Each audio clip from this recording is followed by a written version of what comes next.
கொரட்டுவ மஸ்ஜித் சலாமில் ஏற்பாடு செய்யப்பட்டிருந்த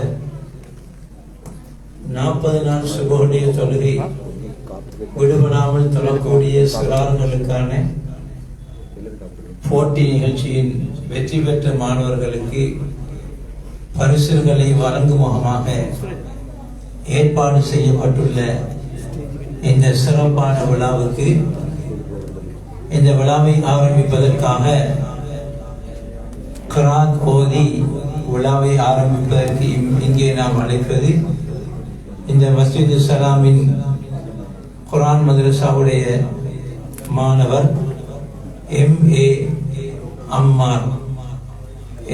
அம்மார் அவர்களுடைய குர்ஆனின் மூலமாக இந்த போட்டி நிகழ்ச்சிகள் யாவும் இன்ஷா அல்லாஹ் ஆரம்பிக்கப்பட இருக்கின்றன.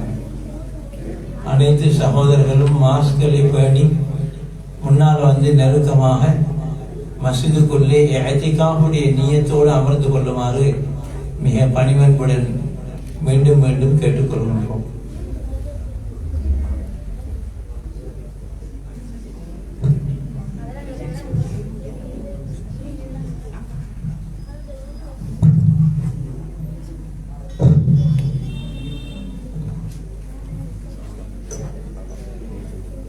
Assalamu alaikum warahmatullahi wabarakatuh. A'udzu billahi minasy syaithanir rajim. Bismillahirrahmanirrahim. Alam tara kaifa fa'ala rabbuka bi ashabil fil? Alam yaj'al kaydahum fi tadlil? فأرسل عليهم طيرا أبابيل ترميهم بحجارة من سجيل فجعلهم كعصف مأكول صدق الله العليم والسلام. ஜஸாக்கல்லாஹு ஹைரா. இந்த அழகிய கிராந்தை தொடர்ந்து இடம்பெறுவது வரவேற்புரை நிகழ்த்துவதற்காக நாம் இங்கே அழைப்பது ஜனாப் M.J.M. அஃப்ராஸ் அவர்கள்.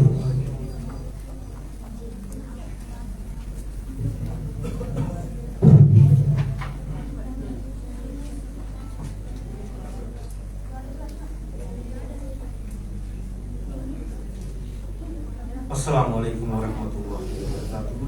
பிஸ்மில்லாஹிர் ரஹ்மானிர் ரஹீம். அளவற்ற அருளாளனும் நிகரற்ற அன்புடையோனுமாகிய எல்லாம் வல்ல அல்லாஹ்வின் திருநாமம் கொண்டு ஆரம்பம் செய்கின்றேன். புகழ் அனைத்தும் அல்லாஹ்வுக்கு. அல்ஹம்துலில்லாஹ். வெல்கமை மண்ணிற்கு சிறுமக்கம் என்றொரு பெயருண்டு. அதனை உண்மைப்படுத்த முயற்சிக்கும் ஒரு முயற்சியின் ஒரு வடிவமாக மஸ்ஜித் சலாமின் சலா போட்டியும் பரிசளிப்பு விழாவும் இன்றைய தினம் இடம்பெற இருக்கின்றது. அந்த வகையில் இன்றைய நிகழ்ச்சிக்கு அகில இலங்கை ஜம்மியத்துல் உலமாவின் நிறைவேற்று குழு உறுப்பினர் அஷேக் ஃபாசில் ஹுமைதி அவர்கள் இங்கே சமூகம் தந்திருக்கின்றார்கள்.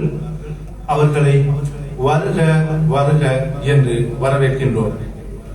மேலும் இங்கே சமூகம் அளித்திருக்கின்ற கண்ணியத்துக்கும் கௌரவத்துக்கும் உரிய மദ്രസാக்களின் அதிபர்கள், உலமாக்கள் அனைவரையும் வருக வருக என்று வரவேற்கின்றோம்.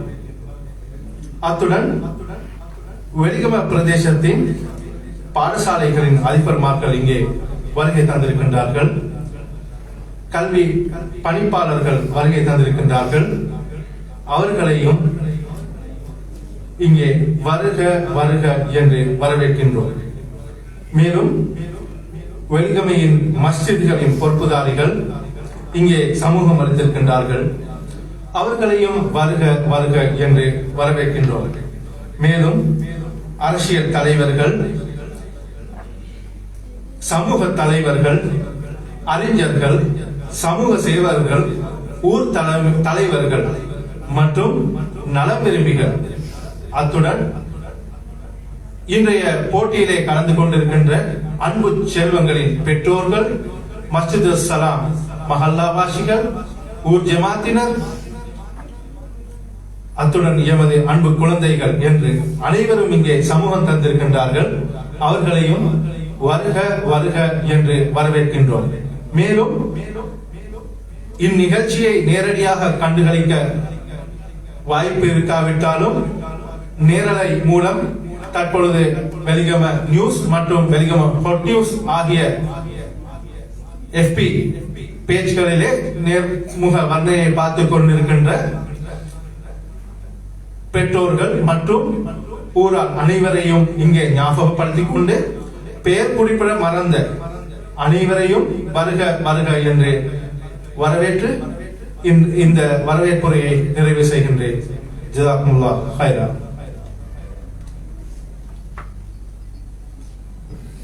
ஜஸாக்கல்லாஹு ஹைரா. இந்த வரவேற்புரையை தொடர்ந்து இடம்பெறுவது மதரசத்து சலாம் குர்ஆன் மதரசாவினுடைய கீதம். அந்த கீதத்தை பாடுவதற்காக ஏற்பாடு செய்யப்பட்டுள்ள அந்த சிறார்களை இங்கே அழைக்கின்றோம்.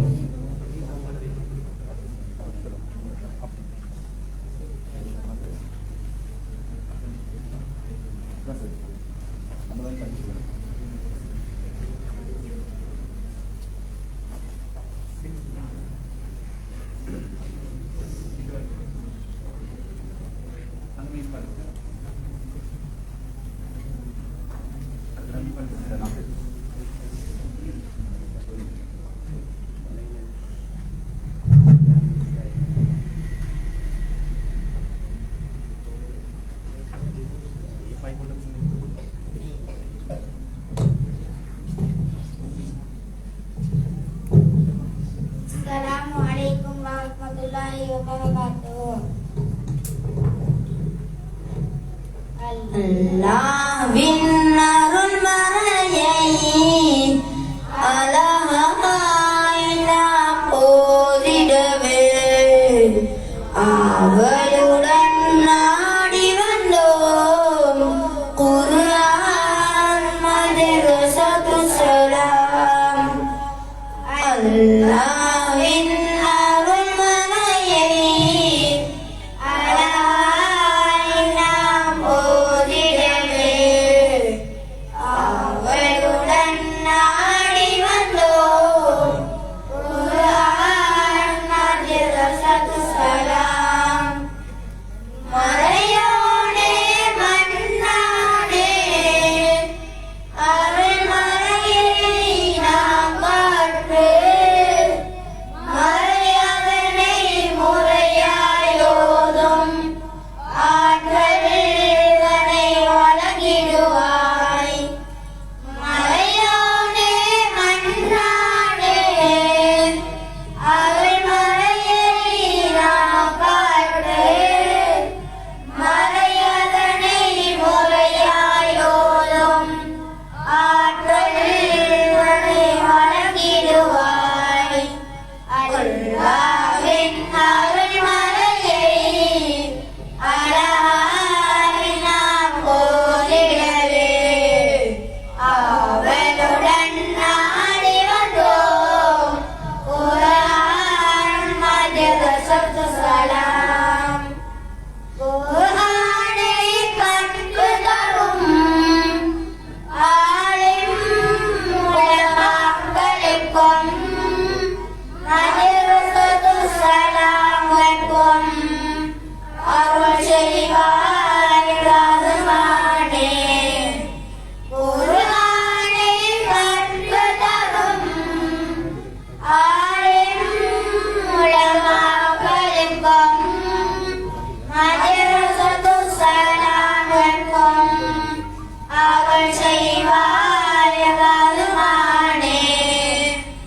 அல்லாஹ்வின் அருள் மறையை அழகாய் நாம் போதிடவே அவளுடன் நாடி வந்தோம்.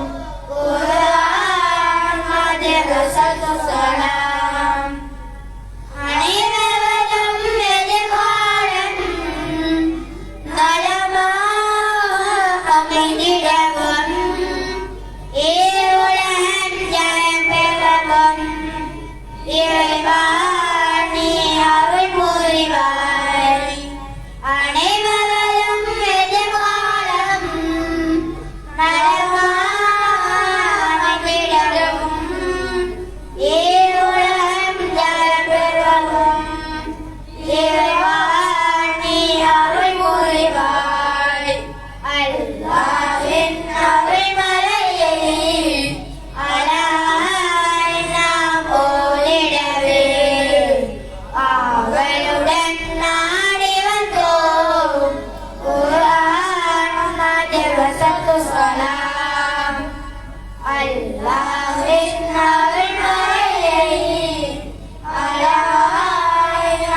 ஹுரைரா இந்த மாணவர்களுக்கு கீதத்தை பாடிய மாணவர்கள் மதுரத்து சலாம் மதரசாவின் மாணவர்கள். அடுத்து நிகழ்ச்சியில் இடம்பெறுவது மிக முக்கியமான பயான். அந்த பயான் நிகழ்ச்சிக்காக இங்கே நாம் விசேடமாக அழைத்திருப்பது அகில இலங்கை ஜம்இயத்துல் உலமாவின் நிறைவேற்று குழுவின் மூத்த உறுப்பினர்களில் ஒருவரான மௌலானா மௌலவி ஃபாசில் ஹுமைதி ஹஜ்ரத் அவர்களை அந்த பயானை நிகழ்த்துவதற்காக மிக மரியாதையோடு ஹஜ்ரத் அவர்களை இங்கே அழைக்கிறேன்.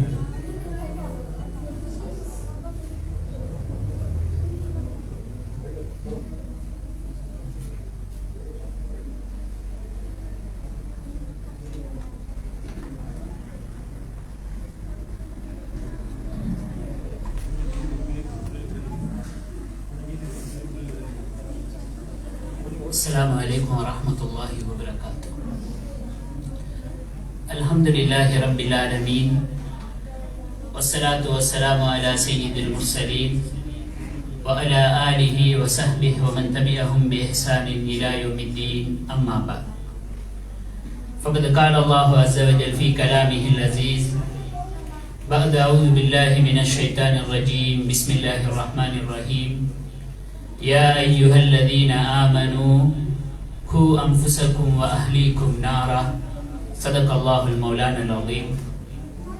وعن أبي هريرة رضي الله عنه قال قال رسول الله صلى الله عليه وسلم مروا أولادكم بالصلاة وهم أبناء 7 سنين واضربوهم عليها وهم أبناء 10 سنين أو كما قال رسول الله صلى الله عليه وسلم.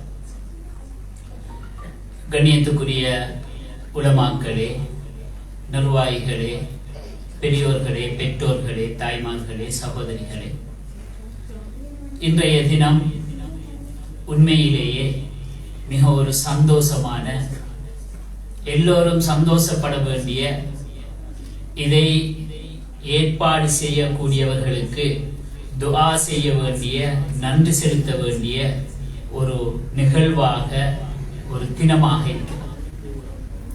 இந்த உலகத்திலே எத்தனையோ விடயங்களுக்காக பிரைஸ் கொடுக்கப்படுகிறது, ஊக்குவிக்கப்படுகிறார்கள், நிகழ்ச்சிகள் நடத்தப்படுகிறது, செலவழிக்கப்படுகிறது.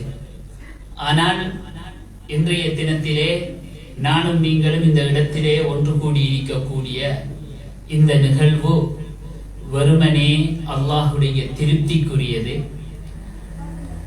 அல்லாஹுடைய கடமைகளில் முதன்மையானது, முக்கியமானது, அடிப்படையான தொழுகையை ஊக்குவிப்பதற்காக வேண்டி அழகிய முறையிலே திட்டமிட்டு அதற்காக பல லட்சம் ரூபாய்கள் செலவழித்து அந்த நிகழ்ச்சியை நடத்துவதற்காக ஏற்பாடு செய்யப்பட்டுள்ளது.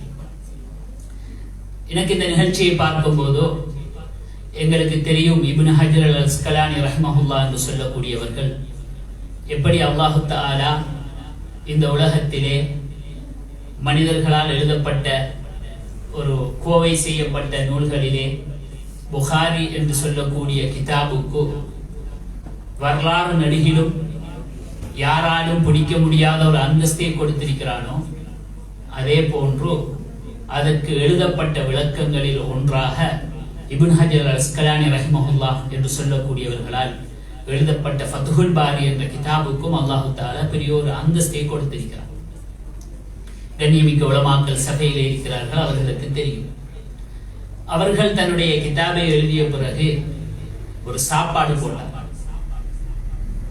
அந்த சாப்பாட்டிலே ஏன் இந்த சாப்பாட்டை நான் போடுகிறேன் என்பதை விவரிக்கும் போது, ஒரு தீனுக்காக ஒரு ஹிதுமத்தை செய்து முடிக்க எனக்கு அல்லாஹ் தந்த சந்தர்ப்பத்துக்கு நன்றி செலுத்துவோமாக செய்வதாக சொன்னார். எனவே கண்ணியத்துக்குரிய மேலானவர்களே, இந்த மஸ்ஜிதுடைய நிர்வாக சபை காலத்தின் தேவையை அறிந்து ஒரு பெரிய ஒரு முயற்சியை செய்திருக்கிறது, ஒரு நல்லொரு வழிகாட்டலை ஆரம்பித்திருக்கிறது.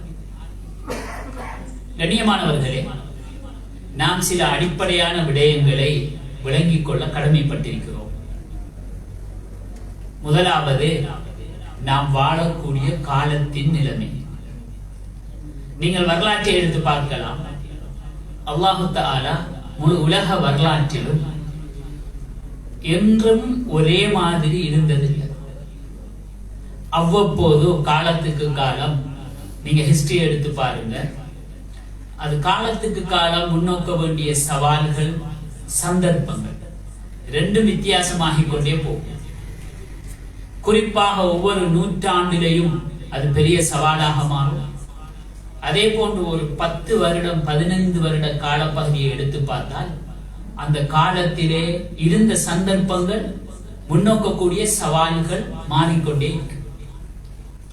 உதாரணமாக சையதுல் முர்சலீன் ரஹ்மத்துல் ஆலமீன் ஷஃபீஉல் முذنبீன் ஸல்லல்லாஹு அலைஹி வஸல்லம் அவர்கள் மக்காவிலே வாழ்ந்த காலத்திலே அவர்களுக்கு இருந்த சந்தர்ப்பங்களும் சவால்களும் வித்தியாசமானது.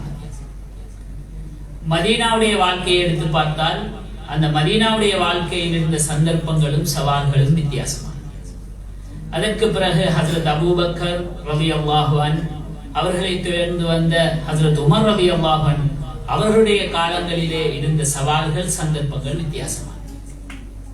இதே போன்று அதுக்கு பிறகு வந்த ஹஜ்ரத் உஸ்மான் ரலியல்லாஹு அன்ஹு, இப்படியாக நீங்கள் காலத்தை எடுத்து பார்க்கும் போது அது அல்லாஹ்வுடைய ஒரு வழிமுறை.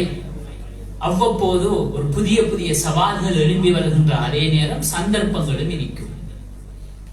வாழ்க்கையிலே சவால்களை எல்லாம் முகங்கொண்டு அந்த சந்தர்ப்பங்களை வெற்றி அடையும் போதுதான், அந்த சந்தர்ப்பங்களை சரியாக பாவிக்கும் போதுதான் ஒரு சமூகம் வெற்றி அடைகிறது. கண்ணியத்துக்குரியவர்களே, இந்த இடத்திலே இன்று நாம் முன்னோக்கக்கூடிய சவால்களை ஏன் பேச வேண்டும்? உதாரணம் ஒன்று சொல்கிறேன். ஒருவர் சாப்பாட்டுக்கு போயிருக்கிறார். அந்த இடத்திலே பாவக்காய் சமைக்கப்பட்டு வைக்கப்பட்டிருக்கிறது. எல்லாருக்கும் தெரியும், பாவக்காய் என்று சொன்னா அது கசக்கும். அது எவ்வளவுதான் போட்டு சமைத்தாலும் கசக்கக்கூடியது என்பது எல்லாருக்கும் தெரியும். இப்பொழுது அவர் அதனை எடுத்து சாப்பிடுகிறார். அந்த கசப்பு வருகிறது. ஒரு நாளும் சமைச்சவரை குறை சொல்ல மாட்டார். பாருங்களேன், எவ்வளவு கசப்பா இதை செஞ்சிருக்கிறாங்க, அப்படி சொல்ல மாட்டார். ஏன்? இது கசக்கும் என்பது தெரியும். கண்ணியத்துக்குரிய மேலானவர்களே, ரசூலுல்லாஹி ஸல்லல்லாஹு அலைஹி வஸல்லம் அவர்களுக்கு பிறகு வந்த காலங்கள் எல்லாம் மிகவும் சிக்கல்களும் சிரமங்களும், இந்த இஸ்லாமிய உம்மத்துக்கான பல சோதனைகளும் நிறைந்த காலம்.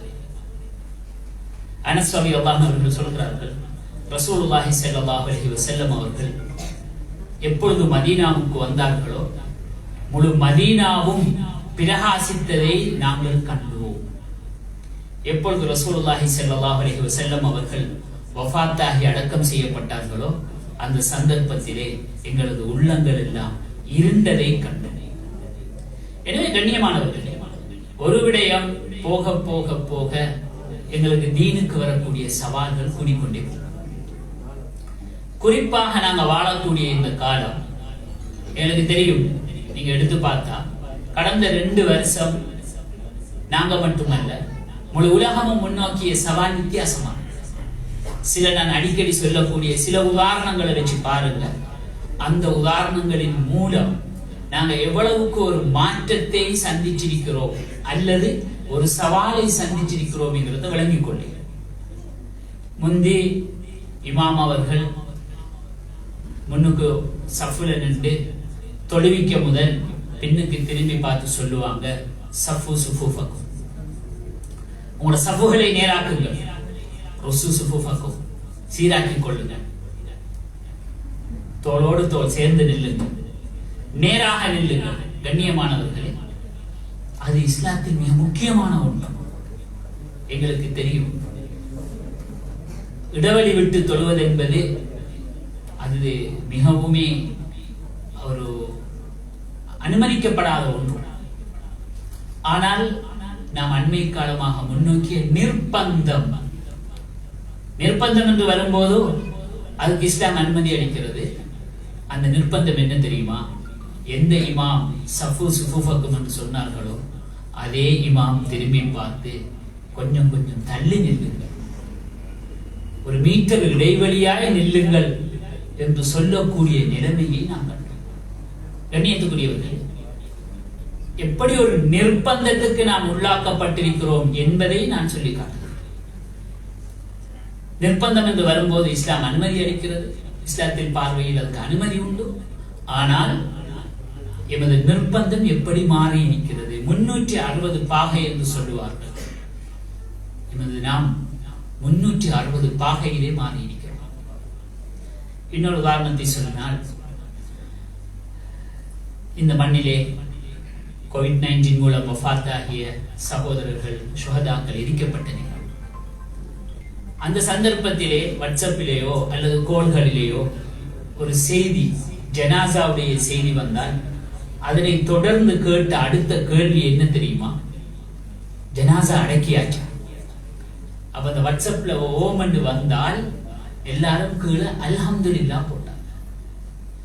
உண்மையிலேயே ஜனாசாவுடைய செய்தியை கேட்டு இன்னா லில்லாஹி வ இன்னா இலைஹி ராஜிஊன் ஓதிய நாம், ஓத வேண்டிய நாம் எவ்வளவு பெரிய ஒரு நிர்பந்தத்தை சந்தித்தோம் என்றால், அந்த ஜனாசாக்கள் அடக்கி வஃபாத்தானது உண்மைதான், அடக்கிட்டாங்களா? அல்ஹம்துலில்லாஹ். கண்ணியமானவர்களே, முந்தி மதரசாக்களிலே, பாடசாலைகளிலே போன் பாவிப்பது பாலிய குற்றம், உண்மைதான்.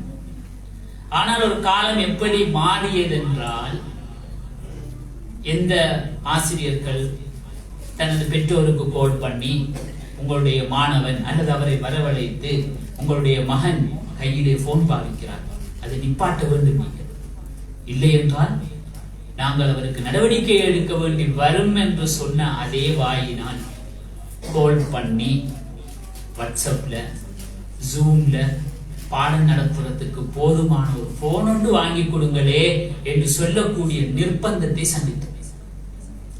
எனவே கண்ணியமானவர்களே, நான் ஏன் இதை தொட்டு காட்டுகிறேன் என்றால், நாங்கள் விரும்பியோ விரும்பாமலோ ஒரு நிர்பந்தமான காலத்தில் வாழ்கிறோம். இந்த நிர்பந்தங்கள், இந்த சூழ்நிலைகள் எங்கெல்லாம் பாதிப்பு செலுத்துகிறது தெரியுமா? கண்ணியமானவர்களே, எமது குடும்ப வாழ்க்கையில் பாதிப்பு செலுத்துகிறது, எமது குழந்தைகளுடைய சிந்தனையிலே, எமது சிந்தனையிலே, எமது வியாபாரத்திலே, எமது உறவிலே, எமது அஹ்லாக்கிலே பட்டியலிட்டுக் கொண்டே போகும். மிக கவலையான ஒரு செய்தியை சொல்வதாக இருந்தால், முஸ்லிம் சமூகத்திலே தற்கொலை என்பது மிக மிக மிக மிக அரிது, கேட்பதற்கு கூட இல்லை. அல்லாஹ் அப்படியே ஆக்க வேண்டும். ஆனாலும் அண்மை காலமாக அந்த வார்த்தைகள் மாறி வருகிறது.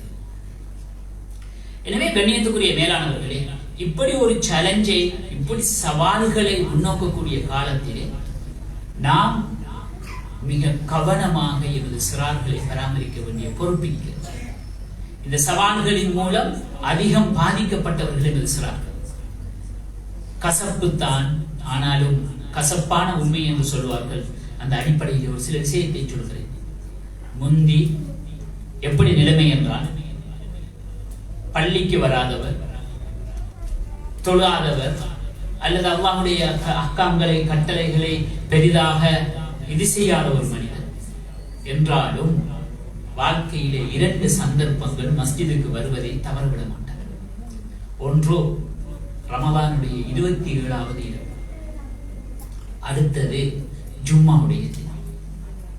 கண்ணியத்துக்குரியவர்களே, ஜும்மாவுடைய தினத்திலே, ரமலான் 27வது தினத்திலே மஸ்ஜிதிலே எல்லோரும் இருப்பார்கள். அவர் அல்லாஹ்வை பயந்து வந்தாரா இல்லையா 2வது விஷயம். ஆனால் தன்னுடைய மனைவிகளையும் குழந்தைகளையும் பயந்தாவது வந்தார். ஏனென்றால் அவர் வரவில்லை என்றால் மனைவி கேட்கக்கூடிய கேள்வி, இன்றைக்கும் பள்ளிக்கு போகலையா, ஜும்மாக்கும் இல்லையா, 27க்கும் நீங்க பள்ளியில கால் வைக்கலையா, அந்த கேள்வி இருக்கிறே, அது தாங்க முடியாம வந்தார். ஆனா இன்றைக்கு என்ன தெரியுமா கவலையான செய்தி? இந்த நிலைமைகளுக்கு பிறகு ஜும்மா நடைபெறுகிற நேரம் எமது வாலிபர்கள், எமது இளம் தலைமுறையினர் மிக குறைவாக மஸ்ஜிதுக்கு வருகிறார்கள். எனவே கண்ணியத்துக்குரியவர்களே, இந்த இக்கட்டான சூழ்நிலையில் நாம் முன்னோக்கக்கூடிய பிரச்சனைகள், அந்த பிரச்சனைக்கான தீர்வுகள் என்பது அது ஒரு சில நிமிடங்களில் பேசி முடிக்க முடியாது. என்றாலும் மிக கவனமாக கேட்டுக்கொள்ள வேண்டும். நாம் முன்னோக்கக்கூடிய மிக பெரும் சவால் எமது அடுத்த கால எதிர்கால எமது சந்ததி. நீங்கள் நினைக்க வேண்டாம், காலம் போக போக இன்னும் நிலைமைகள் சீராகி அதற்கான சந்தர்ப்பம் வரும்.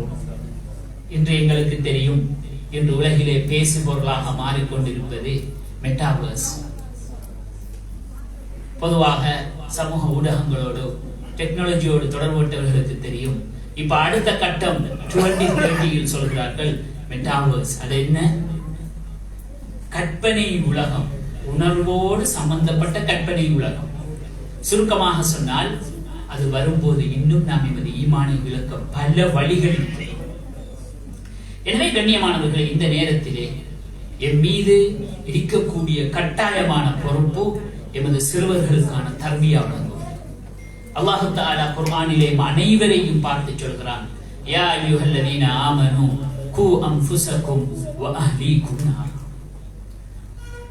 எனக்கு தெரியும், ஒருவரை கூப்பிடுறதுக்கு 2 முறை இருக்குது. ஒன்று பெயர் சொல்லி கூப்பிடலாம், இன்னொன்று அவருடைய சிஃபத், அவருக்கும் எங்களுக்கும் இடைக்கிற இருக்கக்கூடிய அந்த தன்மையை, அந்த பதவியை சொல்லி கூப்பிடலாம். உதாரணமாக வாப்பா மகனை பார்த்து அப்துல்லா என்ற அவருடைய பெயரை சொல்லி கூப்பிடுவது உண்டு. இன்னொன்று மகனை பார்த்து அன்பு மகனே என்று கூப்பிடுவது இன்னொன்று. மகனே என்ற அந்த சிஃபத், அந்த அவருக்கும் வாப்பாவுக்கும் இடையே இருக்கக்கூடிய அந்த தொடர்பு இருக்கிறதே, அதை சொல்லி கூப்பிடும் போது இருக்கக்கூடிய அன்பு, கருணை, அந்த பாசம், அந்த தொடர்பு பேரை சொல்லி கூப்பிடும் போது வராது. அல்லாஹு தஆலா என்னையும் உங்களையும் பார்த்தால் குர்ஆனிலே யா அய்யுஹல்லதீன ஆமனூ, மனிதர்களே என்று கூப்பிடவில்லை. அல்லாஹ் சொல்கிறான், ஈமான் கொண்டவர்களே. அல்லாஹுக்கும் அடியார்களுக்கும் இடையில் இருக்கக்கூடிய தொடர்பு ஈமானுடைய தொடர்பு. அல்லாஹ் சொல்றான், ஈமான் கொண்டவர்களே, கூ அன்ஃபுஸக்கும் வ அஹ்லீக்கும் நார். நீங்கள் உங்களையும் உங்களுடைய குழந்தைகளையும் உங்களுடைய மனைவி மக்களையும் உங்களது குடும்பத்தார்கள், அதாவது உங்களுக்கு பொறுப்பில் உள்ளவர்கள், உங்களுக்கு கீழ் உள்ளவர்களையும் நரகிலிருந்து பாதுகாத்துக் கொள்ளுங்கள். கண்ணியமானவர்களே, இன்று நாம் முன்னோக்கக்கூடிய மிக பெரும் பிரச்சனை தான், எத்தனையோ பேர் வெளியில் சொல்லி அழுகிறார்கள், எத்தனையோ பேர் உள்ளே மூடி வைத்துக் கொள்கிறார்கள். அதுதான் குழந்தைகளுடைய தர்பியா. கண்குளிர்ச்சியாக நினைத்து வளர்த்த குழந்தை, உயிரையே அதுக்காக நாங்க கொடுத்தோம், இரவு பகலாக எங்களோட வாழ்க்கையை அர்ப்பணிச்சோம். ஆனா ஒரு கட்டம் வந்ததுக்கு பிறகு அந்த குழந்தை தொடர்பாக எங்களோட உள்ளம் நெருக்கடிக்குள்ளாகும் போது, எங்களது உள்ளங்கள் கவலைப்படும் போது, அல்லது தவறான செய்தி 4 பேர் பார்த்து சொல்லும் போது நம்மால் தாங்க முடியாத ஒரு வேதனைக்கும் கஷ்டத்துக்கும் உள்ளாகும். வெளியே சொல்லவும் முடியாது, உள்ளே வைக்கவும் முடியாது. வெளியே சொன்னால் நீங்க வளர்த்த வளர்ப்பு தானேன்னு சொல்லிடுவாங்க. உள்ளுக்கு வைக்க இயலாத கண் குளிர்ச்சியாக வளர்த்த குழந்தை இன்றைக்கு கண்ணுக்கு இன்றைக்கு ஒரு தலைவலியாக பாரமாக மாறி. அல்லாஹ் சொல்றான், யா அய்யுஹல்லதீன ஆமனூ கூ அன்ஃபுஸக்கும் வ அஹ்லீக்கும் நாரா. யாரும் சொல்ல இயலாது, மாஷா அல்லாஹ் நாங்க எங்க பொறுப்பு, நான் எல்லாம் இந்த தொழுகை சரி, இந்த இபாதத் சரி, இந்த ஜகாத் சரி, இந்த எல்லாம் நான் பெர்ஃபெக்ட்டா இருக்கிறேன். அப்ப மகன் நான் சொல்லி பார்த்து கேட்கிறார், இல்ல மனைவி சொல்லி பார்த்து கேட்கிறார். கண்ணியத்துக்குரிய மேலானவர்களே, கீழே உள்ளவங்க சொல்லி பார்த்து கேட்கிறார்கள். உண்மைதான். ஒருவருடைய கடமை ஒருவருக்கு சொல்லிக் கொண்டிருப்பது. சொல்லி கேட்காவிட்டால் நாங்க பொறுப்பு இல்லதான். ஆனா அது எந்த அளவுக்கு சொல்லியிருக்கணும்ங்கிறதே நினைச்சுக்கொள்ளணும். சிலர்கிட்ட பேசும்போது சொல்றாங்க, மாஷா அல்லாஹ் மகன் நல்லா இருக்கிறார், துன்யாவுடைய லெவல்ல நல்லா படிச்சு, நல்ல அந்தஸ்து, நல்ல சேலரி, நல்லா இருக்கிறார். தொழுகை விஷயம் எப்படி ஆஜியா? அதுல கொஞ்சம் சின்ன ஒரு பலகீனம் இருக்குதான், பிரச்சனை இல்லை. அது எப்படி உதாரணம் கண்ணியமானவர்களே, ஒரு ஆளுக்கு சோகம் இல்லை, அப்ப உடனே டாக்டரை கூட்டிட்டு வரலாம். டாக்டர் பாக்குறார், எல்லாம் பாக்குறார். குடும்பத்தில் உள்ளவங்க கேட்கிறாங்க, எப்படி எப்படி இருக்குது? சொல்றாரு, மாஷா அல்லாஹ் கண் நல்லா இருக்கு, தலை நல்லா இருக்கு, கை நல்லா இருக்கு, எல்லாம் நல்லா இருக்குது, ஆனா உயிர் மட்டுமே இல்லை. கண்ணியமானவர்களே, சிலர் சொல்றாங்க லேசாக எல்லாம் ஓகே, கொஞ்சம் தீன்ல முன்பே இருக்குதான். அது நான் சொன்னதுனால முடிஞ்சிட்டு. அல்லாஹ் தஆலா இந்த ஆயத்துல யா அய்யுஹல்லதீன ஆமனூ கூ அன்ஃபுஸக்கும் வ அஹ்லீக்கும் நாரா, உங்களையும் உங்களுடைய குழந்தை, உங்களுக்கு கீழ் உள்ளவர்களையும் உங்களது பொறுப்பில் உள்ளவர்களையும் நரக நெருப்பிலிருந்து பாதுகாத்துக் கொள்ளுங்கள். இந்த இடத்திலே ஒரு உதாரணத்தை அல்லாஹ் தஆலா சொல்லி தந்திருக்கிறார். அது என்ன தெரியுமா கண்ணியமானவர்களே? நீங்க சொல்லிட்டு கேட்கலன்னா அது உண்மைதான், அல்லாஹ் உங்களை பிடிக்க மாட்டான். ஆனா எந்த அளவுக்கு நீங்க சொன்னீங்க, அவங்களோட தர்பியாவுக்கு, அவங்களோட சீர்திருத்தத்துக்கு, அவங்க அல்லாஹ்வுக்கு ரசூலுக்கு விருப்பமான முறையில வாழ்க்கையை அமைக்கணும் என்கிறதுக்கு உங்களோட கவலை, உங்களோட முயற்சி, உங்களோட அர்ப்பணிப்பு எந்த அளவு இருந்துச்சு, அதுக்கு அல்லாஹ் சொல்றான். நீங்க ஒரு வாப்பா வெளியில நிக்கிறார், வீட்டுக்குள்ள குடும்பம் இருக்குது, அல்லது குடும்பத்தோட நிக்கிறார், வீடு நெருப்பு பிடிச்சு பத்து. இப்ப மகன் ஓடி போறார், அந்த அந்த ஒளியை கண்டு அதுக்குள்ள போறதுக்கு வாப்பா ஓரமாக ரெண்டு மகன் போக வேணாம் என்று சொல்லிட்டு இருப்பாரா, அல்லது வாப்பாட நிலைமை இப்படி நிற்கும்? கண்ணியமானவர்களே, அல்லாஹ் சொல்றான், உங்களுக்கு கீழ் உள்ளவர்களுக்கு நீங்கள் தர்பியா கொடுக்க வேண்டியது லேசானதல்ல, சொன்ன கேட்டாங்க முடிஞ்சல்ல, உங்களால் முடிந்த அர்ப்பணிப்புகளை செய்யுங்க. சொல்லால ஏழுமா, முயற்சியால ஏழுமா, அது வெறுமனே ஒரு 2 செகண்ட் சொல்லிட்டு விடுறதில்லை. சிலர் லேசாக சொல்லக்கூடிய உதாரணம், நூஹ் அலைஹிஸ்ஸலாத்துல மகனு தெரியும் தானே எப்படி என்று. நபிட மகனே அப்படி போனா எந்த மகன் என்ன செய்ய, நபிட மனைவியே அப்படி போனா எந்த மனைவி என்ன செய்ய. ஹஸரத் நூஹ் அலைஹிஸ்ஸலாம் சுமார் 900க்கு மேற்பட்ட வருஷம் முயற்சி செஞ்ச பிறகுதான் அல்லாஹ் தஆலா அவங்களை விஷயத்தை அனுப்பினார். எனவே கண்ணியத்துக்குரிய மேலானவர்களே, பெற்றோர்களே, கையில் இருக்கக்கூடிய குழந்தைகள் அமானிதம். இந்த குழந்தைகளுடைய தர்பியா அது பெருத்த பிறகு இல்ல, பிள்ளை பிறந்தத்தோடையே வாப்பா மகனுக்கான வியாபாரம் என்ன, மகன் படிக்க போற ஸ்கூல் எது, அவர் நாளைக்கு ஃபியூச்சர்ல எந்த இடத்துல இருக்கணும், எல்லாம் பிளான் பண்றாங்க. வானான்னு சொல்லல, நிச்சயமா பிளான் பண்ணி கொடுங்க, நிச்சயமா செய்யுங்க. ஆனா அதே போல அந்த குழந்தையுடைய தர்பியா, அந்த குழந்தை நாளைக்கு அல்லாஹ்வுக்கு ரசூலுக்கு எப்படி விருப்பமாக வாழணும் என்கிறதையும் யோசிக்கிறோம். இன்னைக்கு அதிகமானவங்க என்னண்டா, எல்லாரும் சொல்ற கதை, மாஷா அல்லாஹ் இந்த பிள்ளை சீதேவியான மகன், ஆனா இப்ப கொஞ்சம். கண்ணியமானவர்களே, 1, 2, 3, 4, 5 வயசு மட்டும், 5, 6 வயசு மட்டும் நீங்க கீரணம் போடு தாண்ட மாட்டார், உண்மைதான். ஆனா அதுக்கு பிறகு உங்களுடைய கண்டிஷன், உங்களுடைய இது சரி வராது. நீங்க அந்த குழந்தைக்கு கொடுத்த தர்பியா என்ன, அந்த குழந்தையுடைய சீர்திருத்தம், அல்லாஹ்வுக்கு ரசூலுக்கு விருப்பமான முறையில வாழ்றதுக்கான அந்த வழி நீங்க காட்டி கொடுத்தது என்ன பாருங்க. ரசூலுல்லாஹி ஸல்லல்லாஹு அலைஹி வஸல்லம் அவங்க எல்லாத்துக்கும் முன்மாதிரி. நபி அவருடைய வாழ்க்கையில எதுக்குத்தான் முன்மாதிரி இல்ல, சையதுல் முர்சலீன். கண்ணியமானவர்களே, இன்றைக்கு அதிகமான பெற்றோர்கள் இந்த குழந்தைகளுடைய விஷயத்துல செய்கிற தவறு என்னண்டா, ஒரு சாரார் நிற்கிறாங்க, அடியும் கண்டிப்பும் முகத்தில் பாயுறதும் பிள்ளைக்கு பாஞ்சு விழுகிறதும் தான் தர்பியான்னு நினைச்சிட்டாங்க. அதனால ஒரு சாரார் தன்னுடைய குழந்தைகளுடைய சீரான தர்பியாவை இழந்துட்டாங்க. மறுசாரார பிரச்சனை என்னண்டா, அன்பு மட்டும்தான், கேட்கறதையெல்லாம் வாங்கி கொடுக்கிறது மட்டும்தான், அதுதான் தர்பியான்னு நினைச்சிட்டாங்க. அதுல கொஞ்சம் பேர் ஃபெயிலியர் ஆயிட்டாங்க. ரசூலுல்லாஹி ஸல்லல்லாஹு அலைஹி வஸல்லம் அழகாக கற்றுத்தாங்க. எங்களுக்கு தெரியும், ஹசன் ரலியல்லாஹு அன்ஹு, நபி ஸல்லல்லாஹு அலைஹி வஸல்லம் அவங்க எந்த அளவு ஹஸரத் ஹசனை நேசிச்சாங்க. ஹசன் ஹுசைன் ரலியல்லாஹு அன்ஹு நபியுடைய பேர குழந்தைகள், எல்லாருக்கும் தெரியும். எந்த அளவுன்னா, நபி ஸல்லல்லாஹு அலைஹி வஸல்லம் ஒரு சந்தர்ப்பத்துல மிம்பர்ல ஹுத்பா செஞ்சு கொண்டிருக்கக்கூடிய நேரம் ஹஸரத் ஹசன் ரலியல்லாஹு அன்ஹு அவங்க வாராங்க. சின்ன குழந்தை தவறி கீழே விழ பாக்குறாங்க.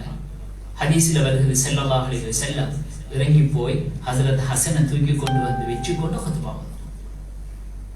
ரசூலுல்லாஹி ஸல்லல்லாஹு அலைஹி வஸல்லம் தொழுவாங்க. ஹசன் ஹுசைன் என்ன செஞ்சிருவாங்க, ஓடி வந்து அந்த சின்ன குழந்தைகள் ஏறுற மாதிரி அவங்கள தோளுக்கு மேல ஏறிடுவாங்க. சுப்ஹானல்லாஹ், ரஹ்மத்துல் ஆலமீன், சையதுல் முர்சலீன், அஃலலுல் அன்பியா. நபி சொல்லலா நாங்க யாரு, அப்படி இல்லை, ஸல்லல்லாஹு அலைஹி வஸல்லம் தோள்ல ஏறிடுவாங்க. நபி அவங்க அதை சமாளிச்சு கொண்டு தொழுது சுஜூதுக்கு போற நேரம் ஒத்த கையால இறக்கி கீழே வச்சுட்டு சுஜூது செய்வோம். ஸல்லல்லாஹு அலைஹி வஸல்லம் ஒரு சந்தர்ப்பம் மஸ்ஜிதுக்கு வராங்க. அவங்கள அந்த உடுப்புக்குள்ள யாரோ இடிக்கிற மாதிரி இருக்குது. கேட்கிறாங்க, யார் சொல்லலாம், என்ன இது துடிக்குது? இல்ல, என்னுடைய அந்த கண் குளிர்ச்சி 2 குழந்தைகள் ஹசன் ஹுசைன் உள்ள கேட்கிறான். எப்படி அன்பு! ஆனா கண்ணியமானவர்களே, அன்பு மட்டும்தான் என்று நபி அவங்க போகல. ஒரு சந்தர்ப்பம், ஹஸரத் ஹசன் ரலியல்லாஹு அன்ஹு அவங்க சதக்காவுடைய ஈச்சம்பழங்கள் வந்திருக்கிறது. அந்த சதக்காவுடைய ஈச்சம்பழங்கள் வந்திருந்த சந்தர்ப்பத்தை இவங்க போய் என்ன செய்யறாங்கன்னா அதுல ஒன்று எடுத்து சாப்பிடுறாங்க, வாயில வைக்கிறாங்க. ரசூலுல்லாஹி ஸல்லல்லாஹு அலைஹி வஸல்லம் சொல்லல, ஒன்றும் தெரியாத பிள்ளைதானே, சின்ன பிள்ளைதானே, என்னுடைய ஈரக்குழுந்து தானே. நபி அவங்க பஹ் பஹ் வெளியெடுக்கு வெளியெடு. சில ரிவாயத்துக்கள்ல ஸல்லல்லாஹு அலைஹி வஸல்லம் கையை போட்டு வெளியே எடுத்ததாகவும் வந்திருக்கிறது. கேட்டாங்க அந்த குழந்தை கிட்ட, உங்களுக்கு தெரியாதா எங்களுக்கு சதக்காவுடைய எதுவுமே ஹலால் இல்லை. சின்ன குழந்தை. இன்றைக்கு எல்லாரும் சொல்ற என்ன, அதுக்கு உதாரணமாக ஒரு சபையில பேசிக் கொண்டிருக்குது, ஒரு பெரிய மனிதர் வந்திருக்கிறார், இந்த குழந்தை போய் அவருக்கு அடிச்சு வைக்குது, எல்லாரும் சிரிச்சுக்க, சின்ன பிள்ளை இல்ல. கண்ணியமானவர்கள், அந்த குழந்தைக்கு நீங்க அந்த இடத்துல நீங்க அதை கூப்பிட்டு நீங்க பெருசா ஒண்ணும் செய்ய தேவையில்லை. இது மகன் பாருங்களே எவ்வளவு கண்ணியமான, அப்படி செய்யக்கூடாது இல்லையா, அவங்களுக்கு தெரியாது இல்லையா, எவ்வளவுதான். இந்த வார்த்தை தான் அந்த குழந்தைய மாத்தும். ஆனா இல்ல அது ஒன்றும் தெரியாது தானே, ஒன்றும் தெரியாதுங்கிறதுனாலதான் எல்லாம் தெரிஞ்ச உங்கள்ட்ட பொறுப்பாக அல்லா தந்திருக்கிறான். ஸல்லல்லாஹு அலைஹி வஸல்லம் ஹஸரத் ஹஸன் ரலியல்லாஹு அன்ஹு அவங்களை பிடிச்சு கேட்கிறான், வெளியேடு வெளியேடு, உங்களுக்கு தெரியாத நாங்க சதக்கா சாப்பிடல, எங்களுக்கு ஹராம். கண்ணியமானவர்களே, இந்த குழந்தை வளர்ப்பு என்பது அடி அடியாக அணுவணுவாக செய்யப்பட வேண்டிய வேலை. அதுக்கு உதாரணம் என்னன்னா, ஒரு பில்டிங் கொண்டு கட்டுற நேரம் எங்க உள்ளுக்கு பட்டை போடணுமோ அங்க போடணும். இல்ல அது சின்ன விஷயம் தானே, எல்லாம் கட்டி முடிச்சதுக்கு பிறகு போடுவோம், சரி வருமா? வராது. ஸல்லல்லாஹு அலைஹி வஸல்லம் வாழ்க்கையில எங்களுக்கு தெரியும், ஹஸரத் உமர் இப்னு அபி ஸலமா ரலியல்லாஹு அன்ஹு, உம்மு ஸலமா ரலியல்லாஹு அவங்களுக்கு அபூ ஸலமா ரலியல்லாஹு அவங்க மூலமாக கிடைச்ச குழந்தை. அதுக்கு பிறகு ஸல்லல்லாஹு அலைஹி வஸல்லம் உம்மு ஸலமா ரலியல்லாஹு அவங்களை திருமணம் முடிக்கிறாங்க அவங்க இதுக்கு பிறகு. அப்ப அதன் மூலம் வந்த குழந்தை ஹஸரத் உமர் இப்னு அபி ஸலமா ரலியல்லாஹு அவங்க ஸல்லல்லாஹு அலைஹி வஸல்லம் அவங்களோட ஹஸரத் உம்மு ஸலமாவோட இருக்கிறாங்க.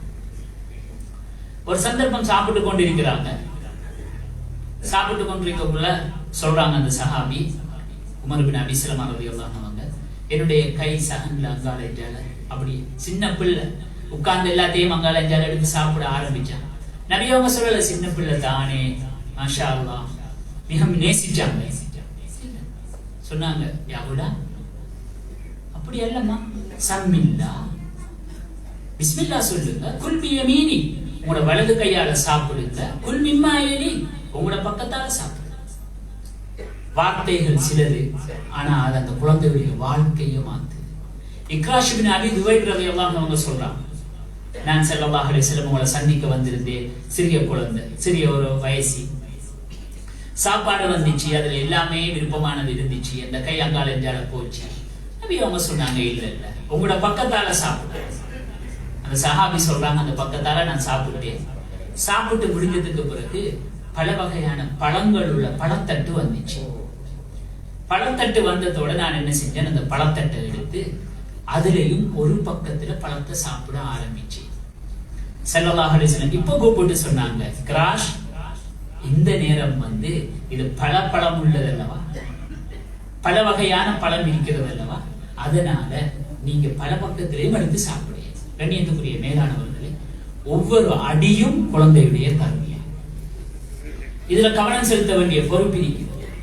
இன்று நாங்கள் இடைவெளி விட்டதும் நாங்க சிக்கி தவிக்கிற இடம் என்னன்னா, சிலர் நினைக்கிறோம் இதை 2 நாள்ல விஷயத்தை முடிச்சு சக்சஸ் ஆக்க பார்க்கிறோம். நான் ஏற்கனவே சொன்ன ஹதீஸ், ரசூலுல்லாஹி ஸல்லல்லாஹு அலைஹி வஸல்லம் சொல்றாங்க, உங்களோட குழந்தைகளுக்கு நீங்க என்ன செய்ய தெரியுமா, 7 வயசாக இருக்கும் போது தொழுமாறு ஏவுங்க. 10 வயசாகியும் அவங்க தொழலண்டா நீங்க அடிங்க. தொழுகைக்காக நீங்க கண்டிக்கலாம். ஒரு வாகனத்துல பிரேக்கும் இருக்கும், எக்ஸிலேட்டரும் இருக்கும். ரெண்டையும் சந்தர்ப்பத்துக்கு தேவையான மாதிரி மிதிச்சாதான் பயணத்தை சக்சஸ் ஆக தொடரலாம். இல்லைன்னா பிரேக்ல கால் வைக்கவே மாட்டேன் என்றாலும் பிரச்சனை, இல்ல நான் எக்ஸிலேட்டர்ல கால் வைக்க மாட்டேன் என்றாலும் பிரச்சனை. தேவையான நேரம், தேவையான அளவு. கண்ணியத்துக்குரிய மேலானவர்களே, ஸல்லல்லாஹு அலைஹி வஸல்லம் என்ன சொல்றாங்கன்னா, நீங்க 7 வயசுல ஏவுங்க, 10 வயசுல அடிங்க. சைக்காலஜிஸ்ட், உளவியல் துறையில நிபுணர்கள் என்ன சொல்றாங்கன்னா, எவ்வளவு பெரிய ஒரு அழகான முன்மாதிரி. 7 வயசு 10 வயசு ரெண்டுக்கும் இடையில சுமார் 3 வருஷ வித்தியாசம். இந்த 3 வருஷத்துல கணக்கு பார்த்தீங்கன்னா 5000 தொழுகைகளுக்கான சந்தர்ப்பம் இருக்கிறது. அப்ப அந்த குழந்தைக்கு நீங்க அடிங்க என்றது சொன்னது 5000 தரம் நீங்க அந்த குழந்தையிட முயற்சி செய்கிறீங்க. 5000 தரம். ஆனா உளவியல் உண்மை என்ன தெரியுமா?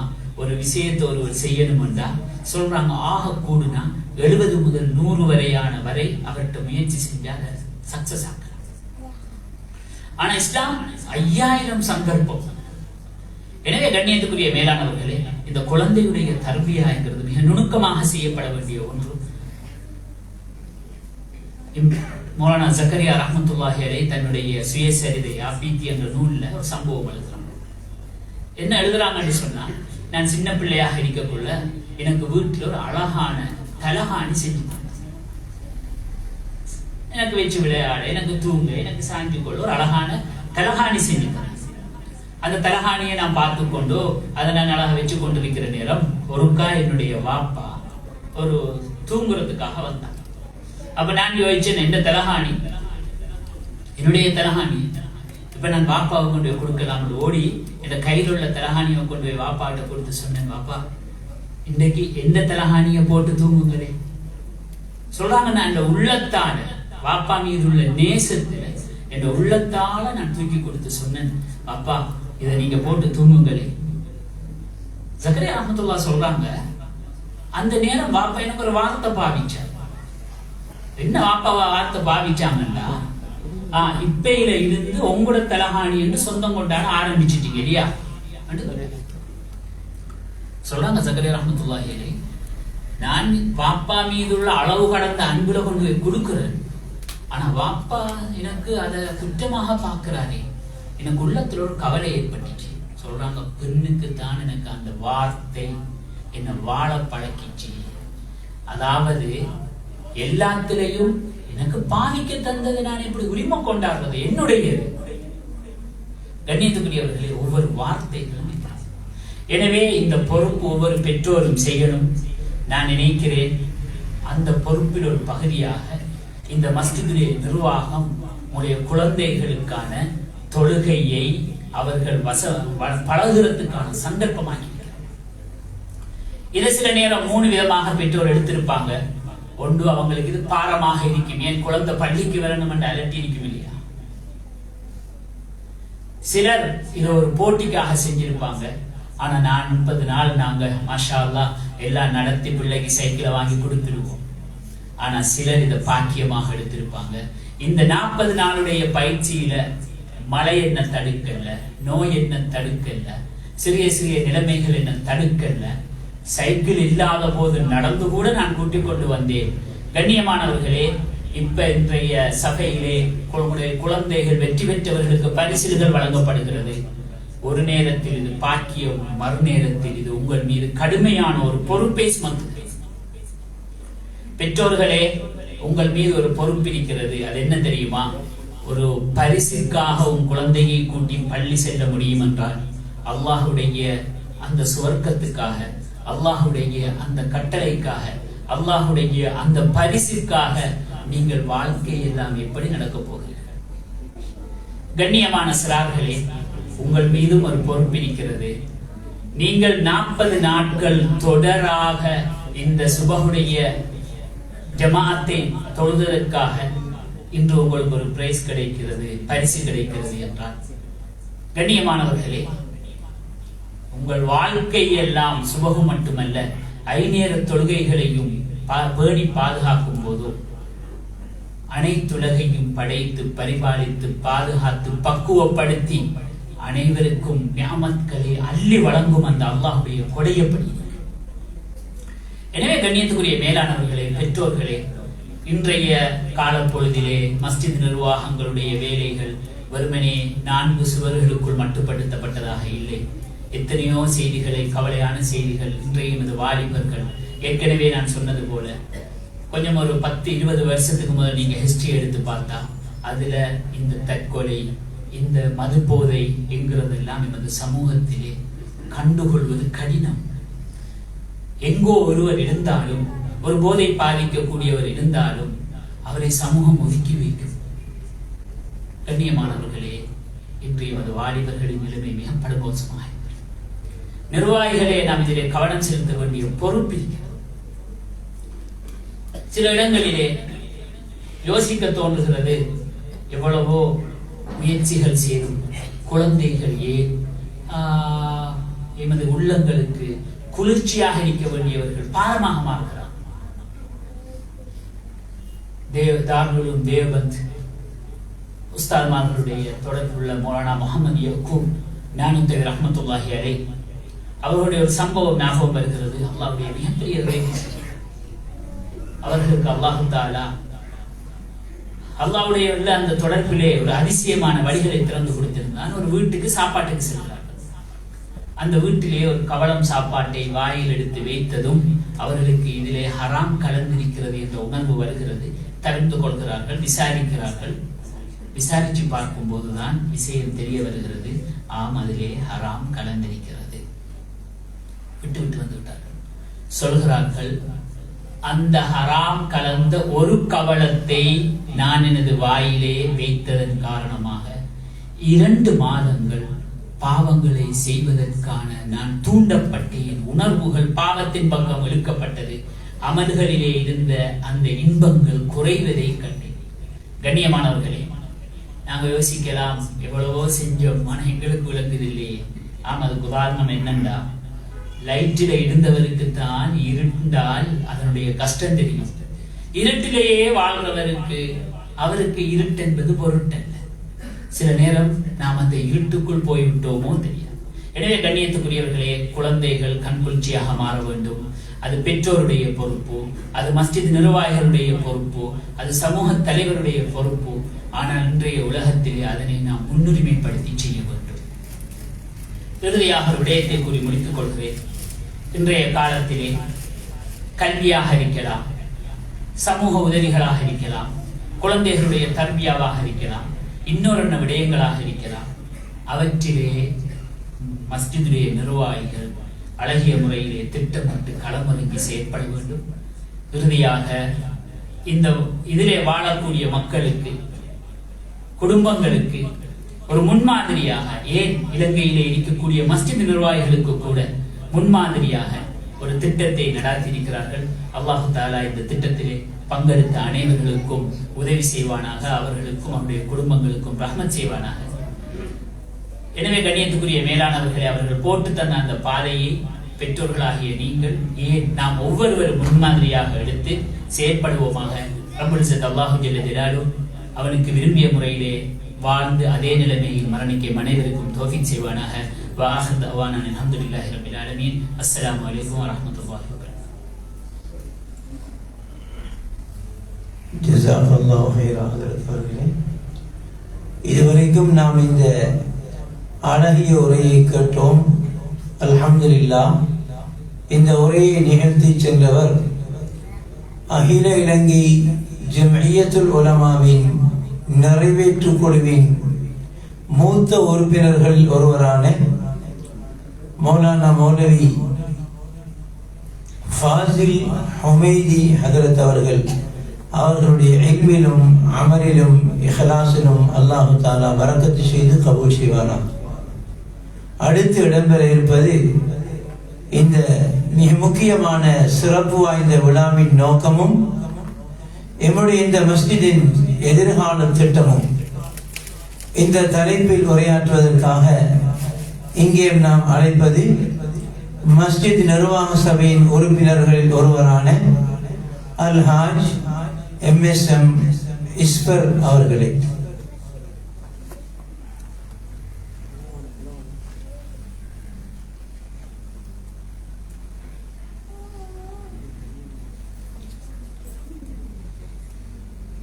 அஸ்ஸலாமு அலைக்கும் வரஹ்மத்துல்லாஹி வபரகாத்துஹு.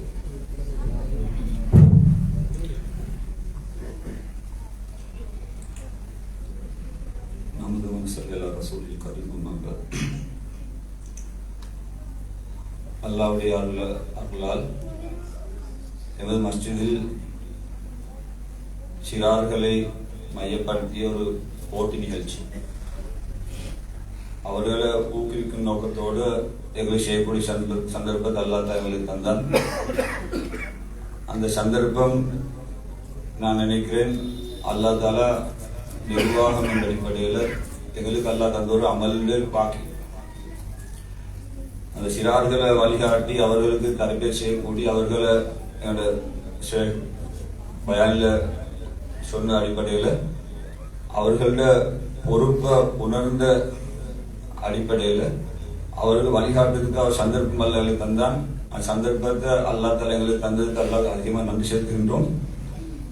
அதுக்காக நிறைய ஊர்ல உழைத்தவர்கள், அதுக்காக உடலால பொருளால அவருடைய அனைத்து ஆலோசனைகளாலே அவர்களுக்காக வழிகாட்டியவர்கள், அவர்களுக்கும் அல்லாஹ் தஆலா நிர்மல கூலியில கொடுக்கும் என்ற பிரார்த்தனையோடு இந்த மஸ்ஜிதில் நாங்கள் இப்போ தோட்டமடைகின்ற மஸ்ஜித், இந்த மஸ்ஜித் கிட்டத்தட்ட 29-30 வருடங்கள் வரலாறோட சம்பந்தப்பட்ட ஒரு மஸ்ஜித்.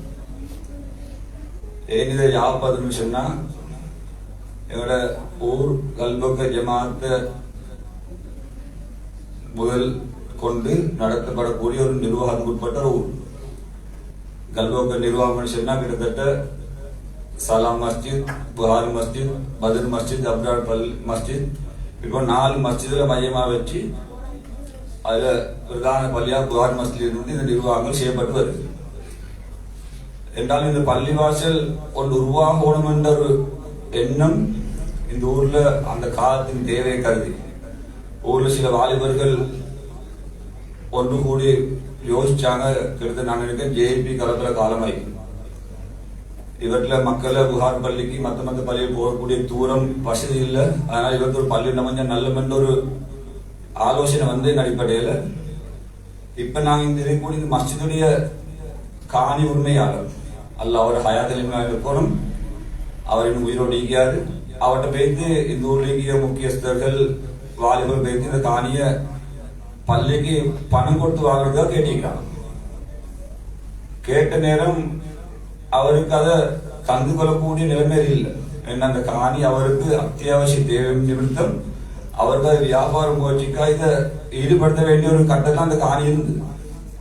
2 தடவை 3 தடவை கேட்டு பார்த்தாங்க. அதனால் அவர்கிட்ட கேட்கறதுக்குள்ள சந்தர்ப்பம் வாய்ப்பு எல்லாம் கிடைக்குமென்ற வாய்ப்பு நம்பிக்கை இருந்த பின்னால அல்லாஹ் அவர்கிட்ட உள்ளத்துல உதவி போச்சுட்டான். இல்ல நான் இதை பள்ளிக்கு இனாமாக கொடுப்போம், இதை நாங்க பள்ளிக்கு வக்கூப் செய்ய வேண்டும், நன்மைக்காக வேண்டி எந்த அடிப்படையில் அவரே தேடி வந்து அந்த ஊருக்கு என்னோட சலாம் மஸ்ஜித் இப்ப வாழக்கூடிய பழைய ஊருக்கு தெரியும். அவங்கள்ட்ட வந்து நான் அல்லாஹ் அவங்களுக்கு தான் சொல்லி அதை இனாமாக கொடுத்தார். கொடுத்த பின்னால்தான் இவர்கள் ஒரு மஸ்ஜித் உருவாகிறதுக்குள்ள முதலாவது திட்டமிடல் ஒரு இந்த மஸ்ஜிதில் ஒரு வீட்டில் வாலிபர்கள், உலமாக்கள், தனவந்தர்கள், முதியவர்கள் எல்லாரும் சேர்ந்து மசூரா பண்ணி இந்த பள்ளிக்கு கிட்டத்தட்ட ஒரு 5 வருஷத்துக்கு முன்னால எப்படி இந்த பள்ளி ஒரு தோட்டத்தில் இருந்தோ அந்த தோட்டத்துக்கு உட்பட்ட அடிப்படையில் 2 மாடிகளை கொண்ட ஒரு மாடி கட்டப்பட்டு பள்ளிவாசல் கிட்டத்தட்ட 25 வருஷம் கிட்டத்தட்ட அழகான முறையில் அந்த இந்த நிர்வாகிகள், அந்த தனவந்தர்கள், உருமக்கள் சேர்ந்து அழகான முறையில் நிர்வகிச்சு வந்தாங்க. அது நிர்வகிச்சு மாஷாலான்னு சொல்லி அதால மக்களுக்கு, ஊர் மக்களுக்கு, பிள்ளைகளுக்கு நிறைய சேவைகள் பஜார செய்யப்பட்டிருக்குது. பின்னால இப்ப இந்த காலத்துல தேவை அது இன்னும் வித்தியாசமாயிருக்குது. நோம்பு காலங்களுக்கு தெரியும் பள்ளியில மக்கள் நெருக்கி அடிச்சுக்கடி தொழக்கூடிய அளவுக்கு மக்கள்கிட்ட இட நெருக்கடி. 2-3 வருஷங்கள் இதை எங்களுக்கு சமாளிக்க இல்லாம இருக்கு. மேல் மாநில பெண்கள் தொழுவாங்க, கீழ் மாநில ஆண்கள் தொழுவாங்க, இட நெருக்கடி. பின்னால தற்போத நிர்வாகத்திலேயே முக்கியஸ்தர்கள் ஏன்னா தனவந்தர்கள் அவங்க முன் வந்தாங்க. சரி, இதுக்கு நாங்க ஏதாவது ஒரு மாற்று வழிக்கு நாங்க போவோம் என்று சொல்லி முதல் எங்களோட பள்ளி இந்த கனவோடு தான் எங்களோட பள்ளி இருந்து பின்னி டொய்லெட் இருந்தது. பள்ளி முன்னுக்கு ஒரு குறிப்பிட்ட இடவசதியோடு தான் இருந்தது. பின்னால கிட்டத்தட்ட இந்த தூணு கம்பளிக்கு இந்த பகுதி கிட்டத்தட்ட 3 பேச்சஸ் பணம் கொடுத்து வாங்கப்பட்டது. அதோட தொடர்ந்து எங்களுக்கு டொய்லெட் கட்டுறதுக்கு பள்ளியில் வெளியில எடுத்த நல்ல மாதிரி சொல்லி பின்னால 18 பேச்சஸ் வாங்கப்பட்டது. அந்த காணியில வாங்கி பள்ளியிட நிர்மாண பணிகள் மேற்கொள்ளப்பட்டு பள்ளி விஸ்தரிக்கப்பட்டு இப்ப உங்களுக்கு தெரியும் இந்த பள்ளி ஒரு நல்ல ஒரு தோட்டத்துல காலி சேர்த்து நீக்குது. அப்ப நாங்க நிர்வாகம் ஊர்ல நலம் விரும்பிகள் விருப்பம் எப்படி சொன்னாக்க இந்த பள்ளி வெறுமனே தொழுகைக்காக மாத்திரம் பயப்பட்டு கொடுத்த பள்ளியா மாறக்கூடாது. இந்த பள்ளி மக்களுக்கு பயன் கூடுதலாக அறியக்கூடிய பள்ளியா மாறும். அப்ப அதை எப்படி சாதிக்கிறது? அப்ப நான் பள்ளியால மக்கள் சேவை செய்யும். என்னோட கருப்பொருளாக பள்ளியால மக்கள் நான் சேவை செய்யும். சேவை செய்யறதுன்னா மக்கள்கிட்ட பொருளாதார வளப்படுத்துறது, அறிவு வளப்படுத்துறது, அவங்களுக்கு அத்தியாவசிய தேவை பூச்சி மாத்திரம் இல்லை அவனோட சேவை.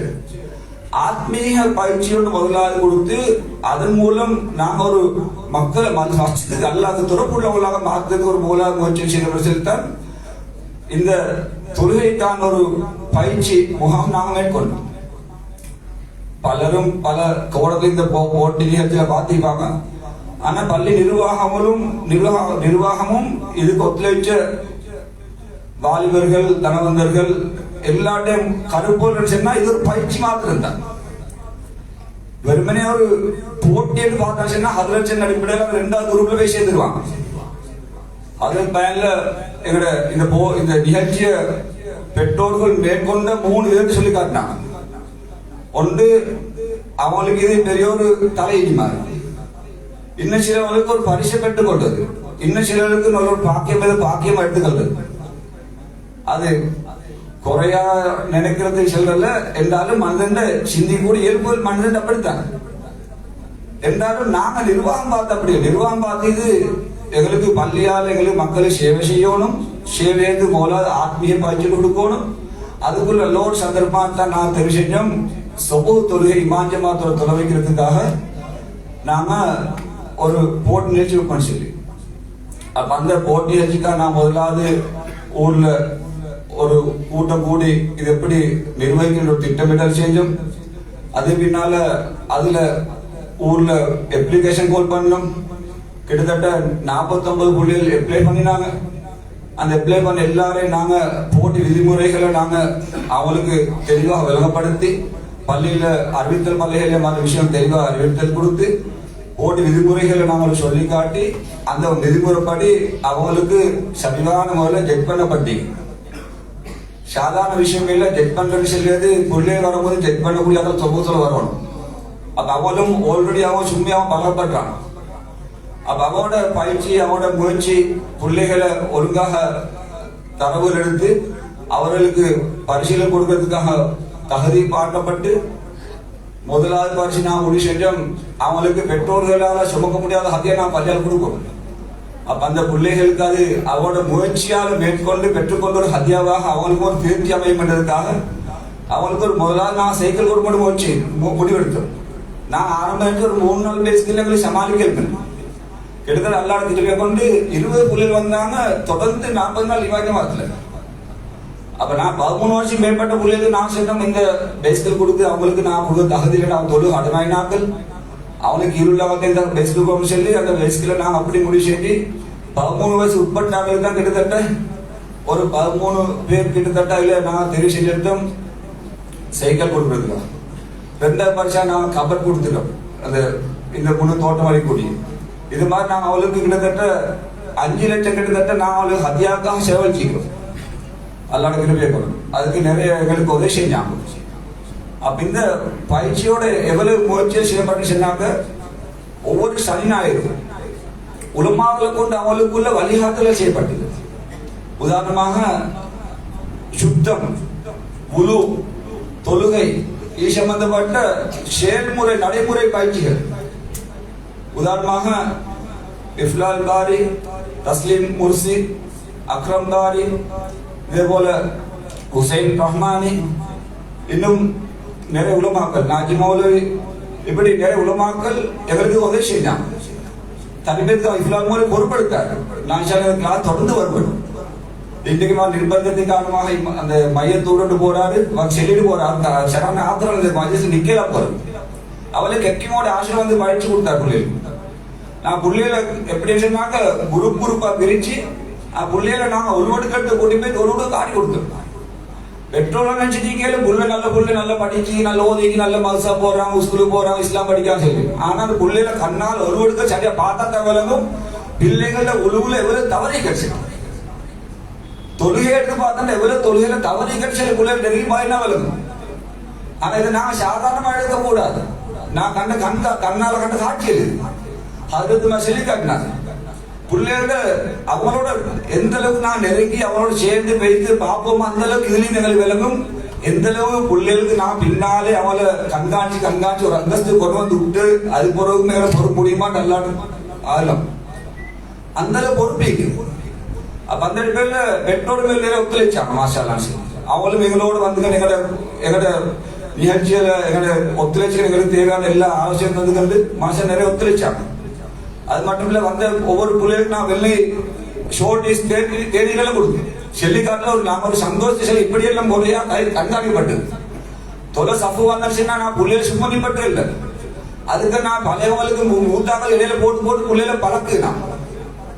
பிள்ளைகளை தனி நிப்பட்டு 5 வகுப்பு கண்காணிக்கப்பட்டது. பிள்ளைகளை வாரம் போறதுல பின்னால் அவங்களோட கூட்டாளியா பழகி மாதிரி அவங்களோட முகப்பத்தாவி ஒரு வாப்ப புள்ள கூட்டாளியா மாதிரி நாங்க அவங்களோட நிர்வாகத்திலேயே இதே போல பயிற்சி கொடுக்கலாம் நிர்வாகி எல்லாரும் கூட்டாளியா பழகி அவங்களை வழிகாட்டினாங்க. இப்படி அவளை தன்மை செய்யப்பட்டால் நான் சாமி நிலைமைக்கு புள்ளைகள் உண்டாகும். என்றாலும் அந்த புள்ளையோட ஹிதாயத்துக்கு தலைமைக்கு அல்லாதான் போதுமா. எந்த அளவுக்கு வீட்டுல வாப்புமாறு ஒத்துழைப்பாங்களோ உம்மமார் ஒத்துழைப்பாங்களோ இது ஒரு பாக்கியம் எடுப்பாங்களோ இன்ஷா அல்லாஹ் இது பிள்ளையோட எதிர்காலத்துல பெரிய ஒரு திருப்பு முனைக்கு காரணமாகும் இன்ஷா அல்லாஹ். அந்த அடிப்படையில இந்த விஷயத்துல எல்லாரும் நாங்க பார்த்து இந்த கூட்டத்துக்கு அழைப்பு கொடுத்ததிலே பள்ளிவாசல் நிர்வாகிகள், பேசிமான்கள், பாடசாலை மத அதிபர்மார்கள், ஊர்ல நலப்பெருமை எப்படி முக்கியஸ்தர் எல்லாம் அழைச்சிட்டா இது எங்களுக்கு ஒரு மாடலா ஹெல்மெண்டா மற்ற பள்ளிகளும் உருவாக்க ஹெல்மெண்ட் எங்களால் ஹெல்மெண்ட் ஒரு சேவை நான் செய்யப்பட்ட அடிப்படையில் சில மஸ்ஜித்கள் இதை பார்த்துட்டு வந்து கேட்டாங்க எங்களுக்கு இதை செய்ய ஆசை எப்படி செய்ய. நாங்கள் சொன்னோம் இப்பயே நீங்க தொடங்கவானு நாங்க ஒரு மாடலா செஞ்சு பார்த்து எங்களுக்கு சக்சஸ் ஆகினா உங்களுக்கு வந்து கைட் பண்ண விஷயம் நீங்க தொடங்கன்னு சொன்னோம். அந்த பிறகு மாசம் எப்படி ஒரு முயற்சி செய்யப்பட்டது. அல்லாஹ் தால இந்த எதிர்காலத்தை பிள்ளைகள் எதிர்காலம் நல்லா அமைச்சு வைக்கும் இன்ஷா அல்லாஹ். அதோட நான் ஆரம்ப விஷயம் அடிப்படையில் எங்கிட்ட மஸ்ஜிதிலேயே நிலப்பரப்பு கட்டுமானங்கள் இது கிட்டத்தட்ட ஒரு 35-40 பேஜ் கொண்ட ஒரு நிலப்பரப்புல கிட்டத்தட்ட ஒரு 20 பேஜஸ் மாதிரி பில்டிங் ஸ்லப்புகளோட உள்வாங்கப்பட்ட ஒரு பள்ளிவாசல். இது நான் வெறுமனே தொழிலுக்கா மாத்திரம் பயன்படுத்தி இருக்கிறது நான் நினைக்கல. இது போர் படிச்சது ஏன்னா பள்ளி சொல்லியது அதுக்கு ஒரு முதலீடு செய்யப்பட்ட பெரிய ஒரு சொத்து. இதான் நான் பார்க்குற எதிர்கால விஷயம். என் பள்ளியில பெண்களுக்காக தொழிலாளர் ஏற்பாடு செய்ய வேண்டியது. இதே போல கல்வி பயிலக்கூடிய மாணவர்களுக்காக அவங்களோட கல்வியை மேம்படுத்துறதுக்காக பகுதி நேர வகுப்புகளுக்கு நாங்க மேல்மாடி உதவி கொடுத்து அவங்க பிள்ளைகளுக்கு ஃப்ரீயா வந்து அவங்க படிக்கிற சூழல் உண்டாக்கி கொடுக்க முடியும் திட்டங்கள் இன்ஷால்லாம். இதே போல அந்த ஹாஸ்டல் விடுதி வசதி இல்லாத மாணவர்கள் நிறைய இருக்கிறாங்க. ஒவ்வொரு வீடுகளை தங்கிட்டு அப்படி பள்ளியில விடுதிகள் அமைச்சு இன்ஷால்லாம். பள்ளிவாசல் நிர்வாகத்து கட்டுப்பட்டு அதே போல பிள்ளைகளுக்கு மார்க்க அடிப்படையில் வழிகாட்டல் செய்யப்பட்ட ஒரு விடுதியாக இது அமைச்சு நான் அவங்களுக்குள்ள வசதி செய்து கொடுக்கிற திட்டங்கள் இருக்குது. இதே போல பள்ளிவாசலால ஊர் மக்களை ஊக்குவிக்கக்கூடிய என்னென்ன முயற்சிகளை செய்யணுமோ இது நாங்க தொடர்ந்து சேர்ந்து நாங்க இன்ஷா அல்லாஹ் உத்தேசிச்சிக்கோம். அந்த பேர்ல காலத்துக்கு தேவைப்பட்ட சில வசூலிகள் தேவைகள் உங்கள்கிட்ட தேவைப்பட்ட நாங்க இன்ஷா அல்லாஹ் உங்களோட இதுவரையில் உங்களோட உதவியை கொண்டு நான் சேர்த்து போறோம். எல்லா இடத்துலையும் கொண்டு தொடர்ந்து இந்த முயற்சியில் சம்பந்தப்பட்ட வேலை திட்டங்களுக்கு இன்ஷா அல்லாஹ் அவைகளுக்கு உங்களால முடியுமான ஒத்துழைப்பு அந்த உதவுவதை நான் வெளியமாக கேட்டுக்கொள்றதோட எங்களுக்கு இந்த நிகழ்ச்சியோட சம்பந்தப்பட்ட விசேஷமா நண்பர்கள் சொல்லுவாரு நான் விசேஷமா இந்த முயற்சியோடு சம்பந்தப்பட்ட இதுக்கு உதவி செஞ்ச எல்லாருக்கும் அல்லாஹ் மேலான கூலிகளை நிரப்பமான சதீஷோத்தை கொடுத்து ஆய்வு கொடுக்கும் துவாக்களோட என்ன செஞ்சு முடிச்சுக்கிறேன். அஸ்ஸலாமு அலைக்கும். ஜஸாக்கல்லாஹு ஹைரா. இதுவரை நாம் கேட்டது இந்த சிறப்பான விழாவின் நோக்கமும் எதிர்கால திட்டமும் நிகழ்த்தியவர் நிர்வாக சபை உறுப்பினர்கள் ஒருவரான அல்ஹாஜ் எம்.எஸ்.எம். ஈஸ்வர். இந்த விழாவின் அடுத்த நிகழ்ச்சியாக இங்கே இடம்பெறப் போவது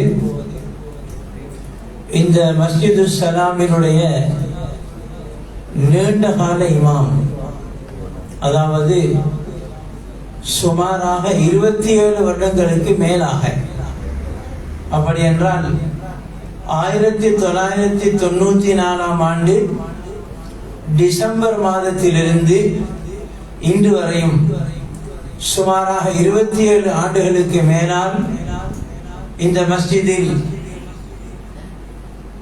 மிக கரிசனையோடு கடமை புரிந்த வெலிகமை வாழ் மண்ணின் மூத்த உலமாக்களில் ஒருவரான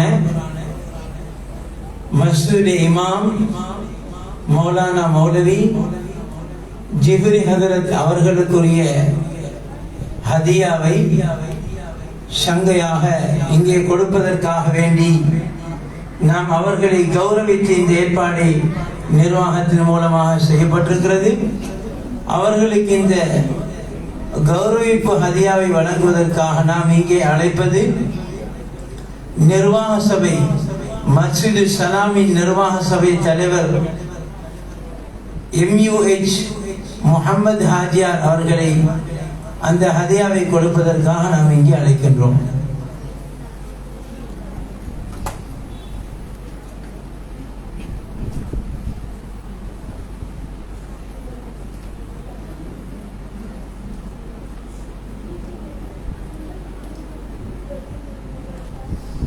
அல்லாஹு அக்பர். அல்லாஹு அக்பர். ஜஸாக்குமுல்லாஹு கைரா. அடுத்ததாக மஸ்ஜிது சலாமின் சலாம் போட்டி. இந்த போட்டியில் மாஷா அல்லாஹ் கிட்டத்தட்ட 49 சிறார்கள் பங்கு பற்றி அந்த போட்டியை சிறப்பித்திருக்கிறார்கள். அந்த சிறார்களை முதலாம், இரண்டாம், மூன்றாம், நான்காம் இடமாக அவர்களுடைய அந்த அமல்களுடைய அடிப்படையில் பிரிக்கப்பட்டு அவர்களுக்குரிய பரிசில்கள் இங்கே இன்ஷா அல்லாஹ் இப்பொழுது வழங்கப்பட இருக்கின்றன. அதில் இந்த போட்டியில் ABCD என்ற 4 பிரிவினர்கள் பிரிக்கப்பட்டிருக்கிறார்கள். A குரூப் முதலாவது இடத்தை பெற்று பரிசுகளை பெறுவார்கள். அதிலே 13 மாணவர்களுக்கான சைக்கிள்கள் இன்ஷா அல்லாஹ் வழங்கப்படும். B குரூப் மாணவர்கள் அதிலே 15 மாணவர்களுக்கு பெரிய சைஸ் அடிப்படையில் உள்ள கபட் ஜாவா கபட் வழங்கப்படும். C குரூப் மாணவர்களுக்கு அதிலே 12 மாணவர்கள் தெரிவு செய்யப்பட்டிருக்கிறார்கள். அவர்களுக்கு மீடியம் சைஸில் உள்ள கபட் வழங்கப்படும். D குரூப்பில் தெரிவு செய்யப்பட்ட 9 மாணவர்கள் இருக்கிறார்கள். அவர்களுக்கு பாடசாலைக்குரிய தேவையான உபகரணங்கள் அந்த பார்சல்கள் இன்ஷா அல்லாஹ் வழங்கப்படும். அதில் முதலாவதாக A குரூப்பை சேர்ந்த மாணவர்கள் இவர்களுடைய பரிசுகளை வழங்குவதற்காக இங்கே நாம் சங்கையாக மரியாதையாக அழைப்பது மஸ்ஜித் சலாம் நிர்வாக சபை தலைவர் MUH முஹம்மது ஹாஜியார் அவர்களை கண்ணியமாக அழைக்கின்றோம். இவர்களுடைய கையின் மூலமாக பரிசுகளை பெறுவதற்காக நாம் இங்கே அழைக்கக்கூடிய சிறார்கள் முதலாவதாக சிறுவருடைய பெயரையும் அதுக்கு பின்னால் அவருடைய தந்தையுடைய பெயரையும் ஞாபகப்படுத்துகிறேன். அவர்கள் முறையாக வந்து பரிசுகளை பெற்று செல்லுமாறு அன்போடு அழைக்கிறேன். முதலாவது மாணவர் இமாத் அக்மல், இமாத் இக்மால். இரண்டாவது அம்மார் அஷ்கர். மூன்றாவது அப்துல்லா அஃப்ராஸ். நான்காவது ஜெயித் அஹமத். ஐந்தாவது அஸ்ரின் அஹமத் அப்துல் காதர். இந்த 5 மாணவர்களும் இங்கே வந்து பரிசுகளை பெற்று செல்லுமாறு அன்போடு அழைக்கிறேன். அவர்களுக்கு டோக்கன் வழங்கப்படும். அதுக்கு பின்னால் மகரிபு தொழுகையை தொடர்ந்து அவர்களுடைய சைக்கிள்களை அவர்கள் உரிய இடத்துக்கு சென்று பெற்று செல்வார்கள். இம்தாத் இக்மால், இமாத் இக்மால், அம்மார் அஷ்கர், அப்துல்லா அஃப்ராஸ், ஜெயித் அஹமத், ஆசிரன் அஹமத், அப்துல் காதிர்.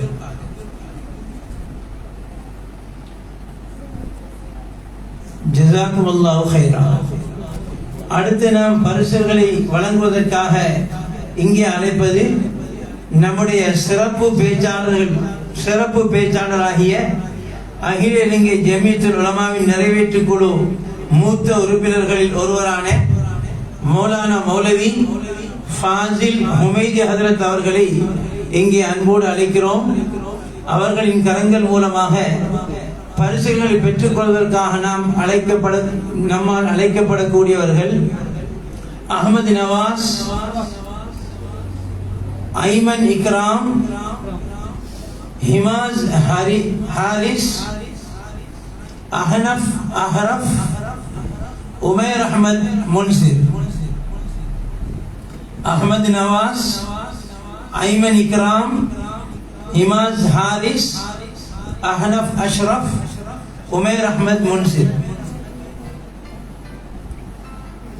அல்லாஹு அக்பர். தக்பீர் சொல்லுங்க இன்ஷாஅல்லாஹ். அல்லாஹு அக்பர்.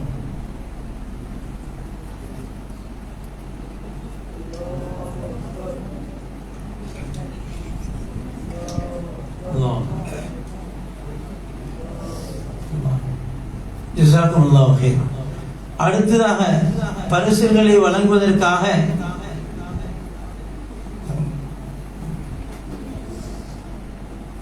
இங்கே அழைப்பது மஸ்ஜிதுடைய நீண்டகால இமாம் ஜிப்ரி ஹதரத் அவர்களை அன்போடு அழைக்கிறோம்.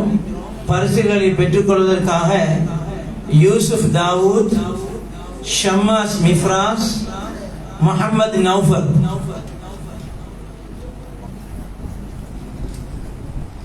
யூசுப் தாவூத், ஷம்மாஸ் மிஃப்ராஸ், முஹம்மது நௌஃபர். அடுத்ததாக பி குரூப்பை சேர்ந்த 2 மாணவர்கள் ஐயாஷ் அஷ்கர், அப்துல்லா அஹ்மத். ஐயாஷ் அஷ்கர், அப்துல்லா அஹ்மத். அடுத்த கிஃப்ட்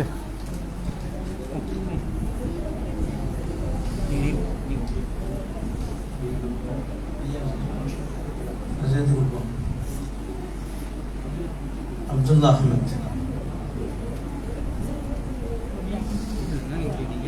அல்லாஹு அக்பர். ஜஸாக்குமுல்லாஹு கைர் ஹஸரத்.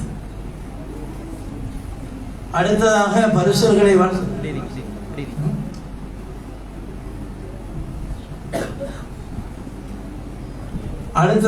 பரிசுகளை வழங்குவதற்காக நாம் இங்கே அழைப்பது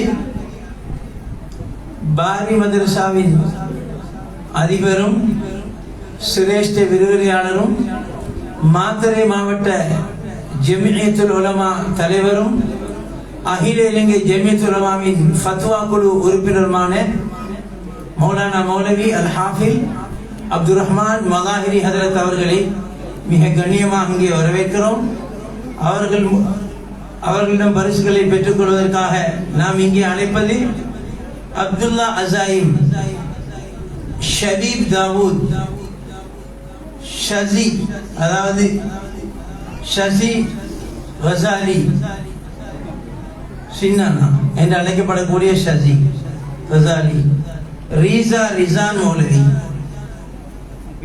அப்துல்லா அசாயிம், ஷபீப் தாவூத், ஷசி கசாலி, ரிசான் மௌலவி.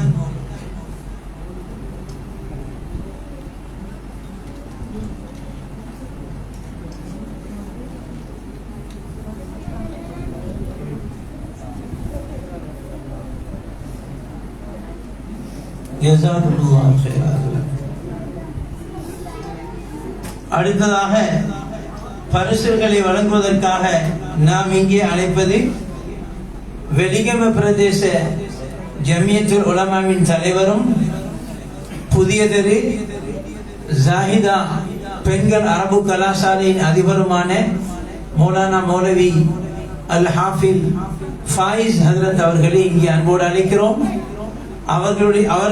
அவர்களிடம் பரிசுகளை பெற்றுக்கொள்வதற்காக நாம் இங்கே அழைப்பது யூனுஸ் தாவூத், இஸ்மாயில் ஜிபா, ரிஸ்லான் ரியாஸ், நிஸ்ரான் ஃபவாஸ்.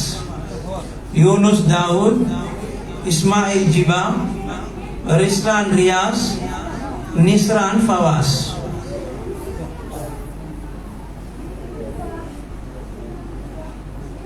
அல்லாஹு அக்பர்.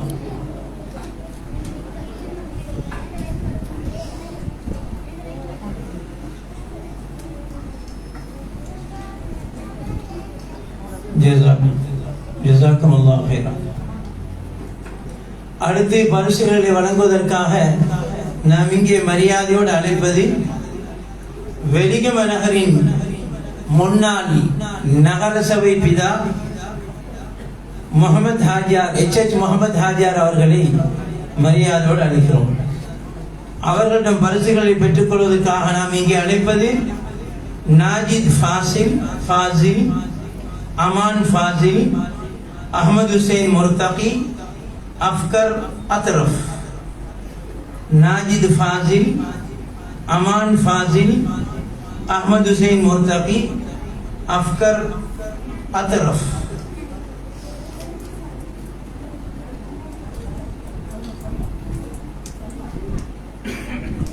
ஜஸாக்குமுல்லாஹு ஹைரன். அடுத்ததாக பரிசுகளை வழங்குவதற்காக இங்கே நாம் சங்கையாக அழைப்பது வெலிகம நகர சபையின் உப தலைவர் ஜனாப் MJ மின்ஹாஜ் அவர்களை இங்கே அன்போடு அழைக்கிறோம். அவர்களிடம் பரிசுகளை பெற்றுக் கொள்வதற்காக நாம் அழைப்பது அப்துல் ரஹ்மான் ரமீஸ்தீன், சி குரூப்பை சேர்ந்த சல்மான் ஃபைசல், நிஃப்ராஸ் நிசாம், அப்துல்லா ஃபவாஸ். அப்துல் ரஹ்மான் ரமீஸ்தீன், சல்மான் ஃபைசல், நிஃப்ராஸ் நிசாம், அப்துல்லா ஃபவாஸ்.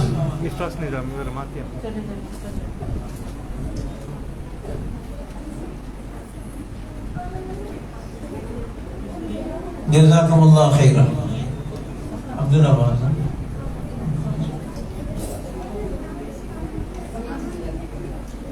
அடுத்ததாக பரிசுகளை வழங்குவதற்காக இங்கே நாம் அழைப்பது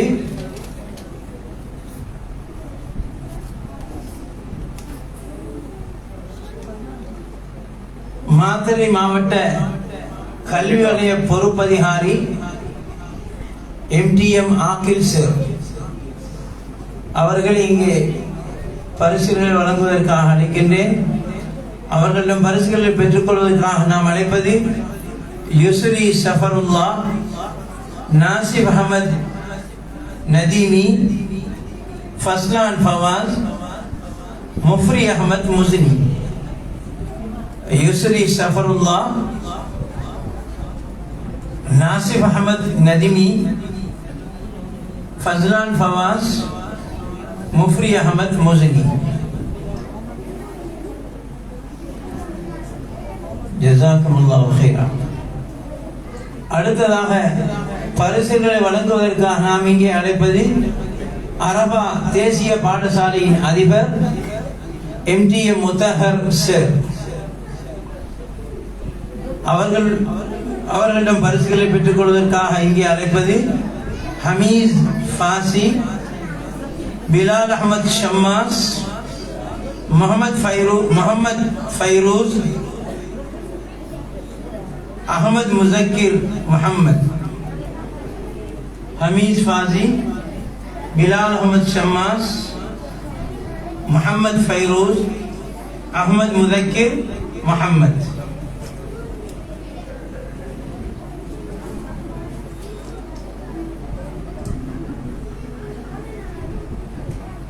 जज़ाकुमुल्लाहु खैरन.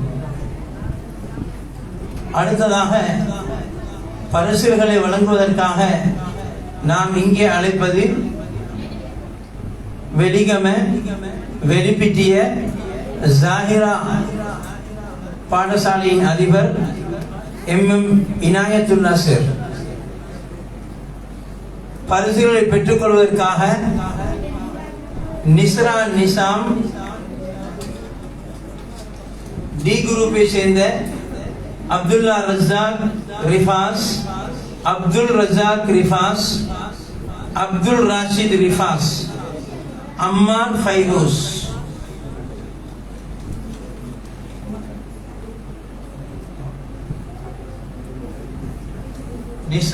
நிஸ்ரான் நிசாம், அப்துல் ரஸாக் ரிஃபாஸ், அப்துல் ராஷித் ரிஃபாஸ், அம்மார் ஃபைரூஸ்.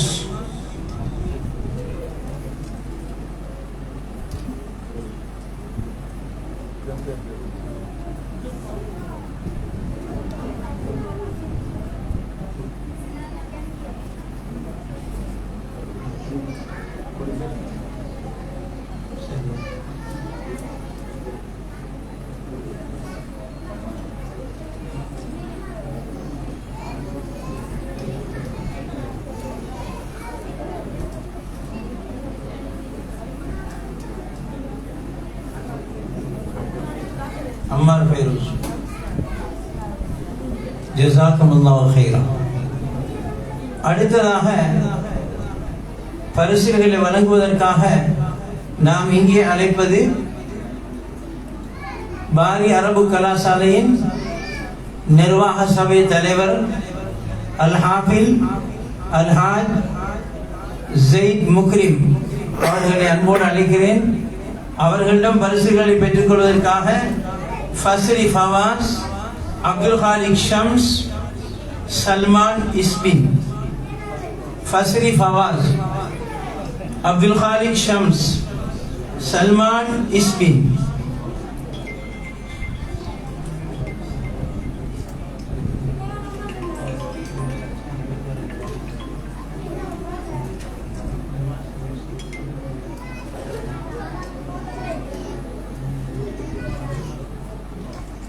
பிடிக்கல.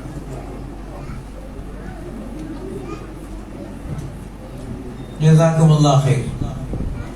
அடுத்ததாக பரிசுகளை வழங்குவதற்காக எமது நிர்வாக சபை, அதாவது மஸ்ஜிது சலாம் நிர்வாக சபையின் உறுப்பினர்கள் ஒருவரான மௌலவி அப்துல் ஹபீல் ஆசிரியர் அவர்களை மிக மரியாதையோடு இங்கே அழைக்கிறேன். பரிசுகளை பெறுவதற்காக சாஜித் இஃபஹாம், முஸக்கிர் மெஹலார், நிஅமத் நிசாம்.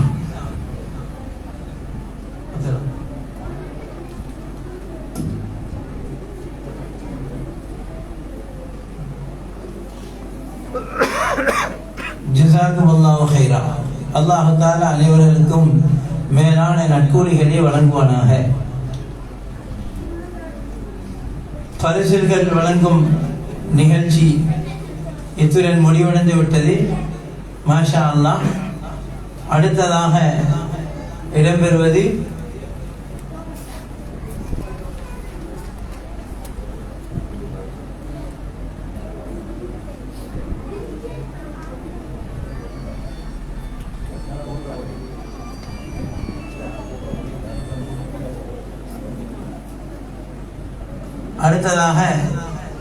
நன்றி உரைக்கு முன்பதாக துஆ இடம்பெறும். துஆவை செய்வதற்காக வேண்டி மிக மரியாதையோடு நாம் வேண்டிக் கொள்வது பாரி அரபு கலாசாலையின் அதிபர் அல்ஹாஜ் மௌலானா மௌலவி அப்துல் ரஹ்மான் ஹதரத் அவர்களை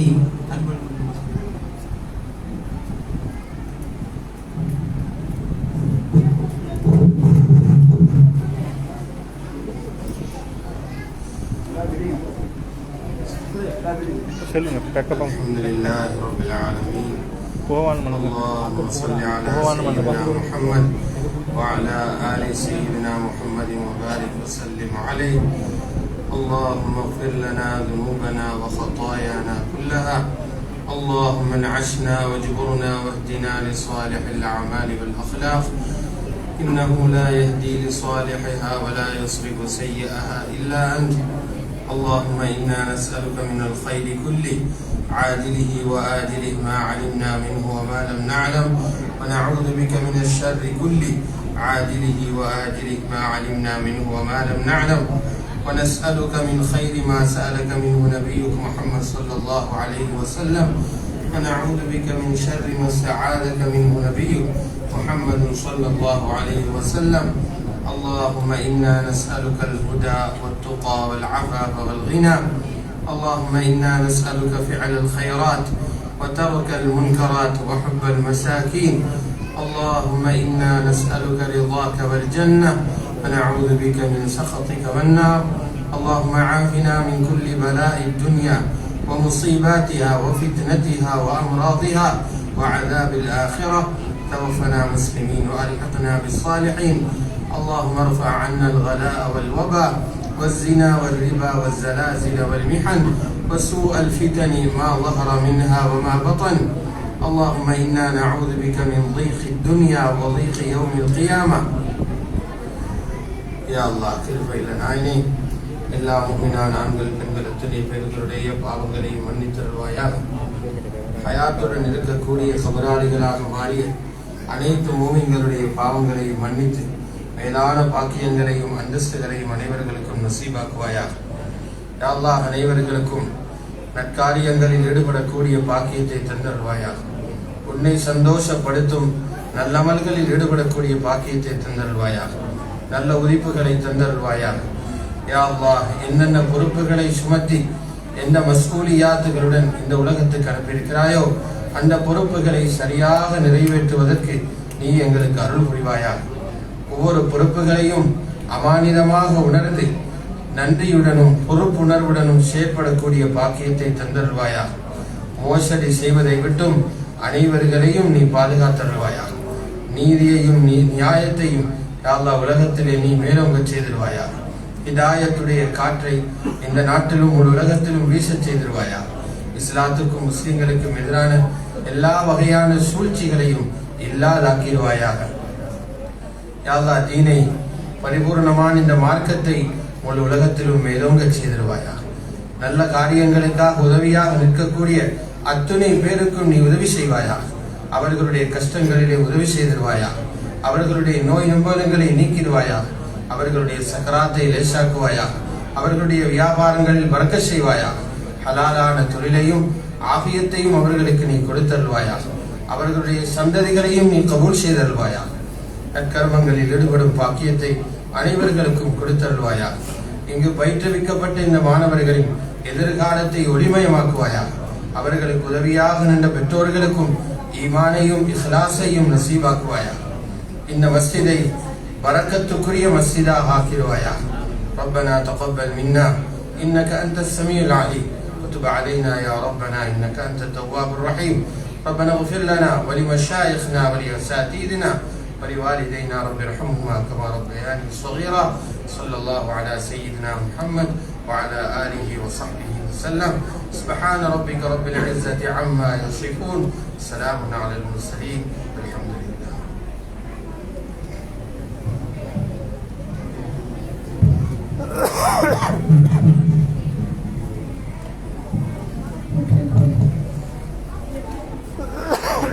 ஜஸாக்கல்லாஹு கைரன். ஹஜ்ரத் அவர்களே, துஆவை தொடர்ந்து இன்ஷா அல்லாஹ் நன்றி உரை.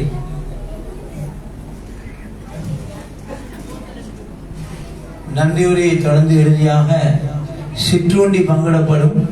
யாரும் சென்று விடாமல் அதை எடுத்துக்கொண்டு செல்லுமாறு மிக பணிவன்புடனும் மரியாதையுடனும் கேட்டுக்கொள்கின்றேன். அல்ஹம்துலில்லாஹி ரப்பில் ஆலமீன் வல் ஆகிபத்து லில் முத்தகீன் வஸ்ஸலாத்து வஸ்ஸலாமு அலா சய்யிதினா முஹம்மதின் வ அலா ஆலிஹி வ அஸ்ஹாபிஹி வ மன் தபிஅஹும் பி இஹ்சானின் இலா யௌமிddin. அம்மா பஅத்.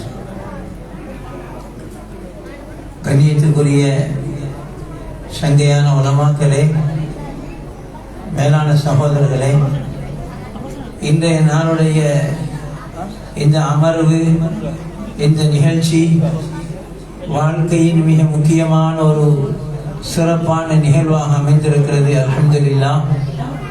சிறார்களுடைய போட்டியாக இருந்தாலும் இந்த சிறார்களோடு சேர்ந்து பெற்றோர்கள், தகப்பன்மார்கள், தாய்மார்கள், குடும்பத்தில் இருக்கக்கூடிய உறுப்பினர்கள் எல்லோரும் இந்த போட்டிக்கு உதவியாக இருந்து இந்த சின்னம் சிறார்களை, இது எந்த அளவு பயங்கரமான காலம் என்றால், தொழுகை கடமையாக்கப்பட்டவர்கள் கூட தொழுகையில் பொழுதுபோக்காக வீணாக அநியாயமாக நடந்து கொண்டிருக்கக்கூடிய ஒரு பயங்கரமான காலத்தில் சூழலில் தொழுகை கடமையாக்கப்படாத சிறார்களை கொண்டு ஒரு 40 நாள் தொடராக மாஷா அல்லாஹ் சுபஹுடைய தொழுகையை அவ்வல் ஜமாத் முதலாவது ஜமாத்துடன் முதலாவது தக்பீருடன் அவ்வல் தக்பீருடன் நின்று தொழக்கூடிய ஒரு பாக்கியசாலிகளாக மாற்றுவதற்கு ஏற்பாடு செய்யப்பட்ட ஒரு மாபெரும் முயற்சி.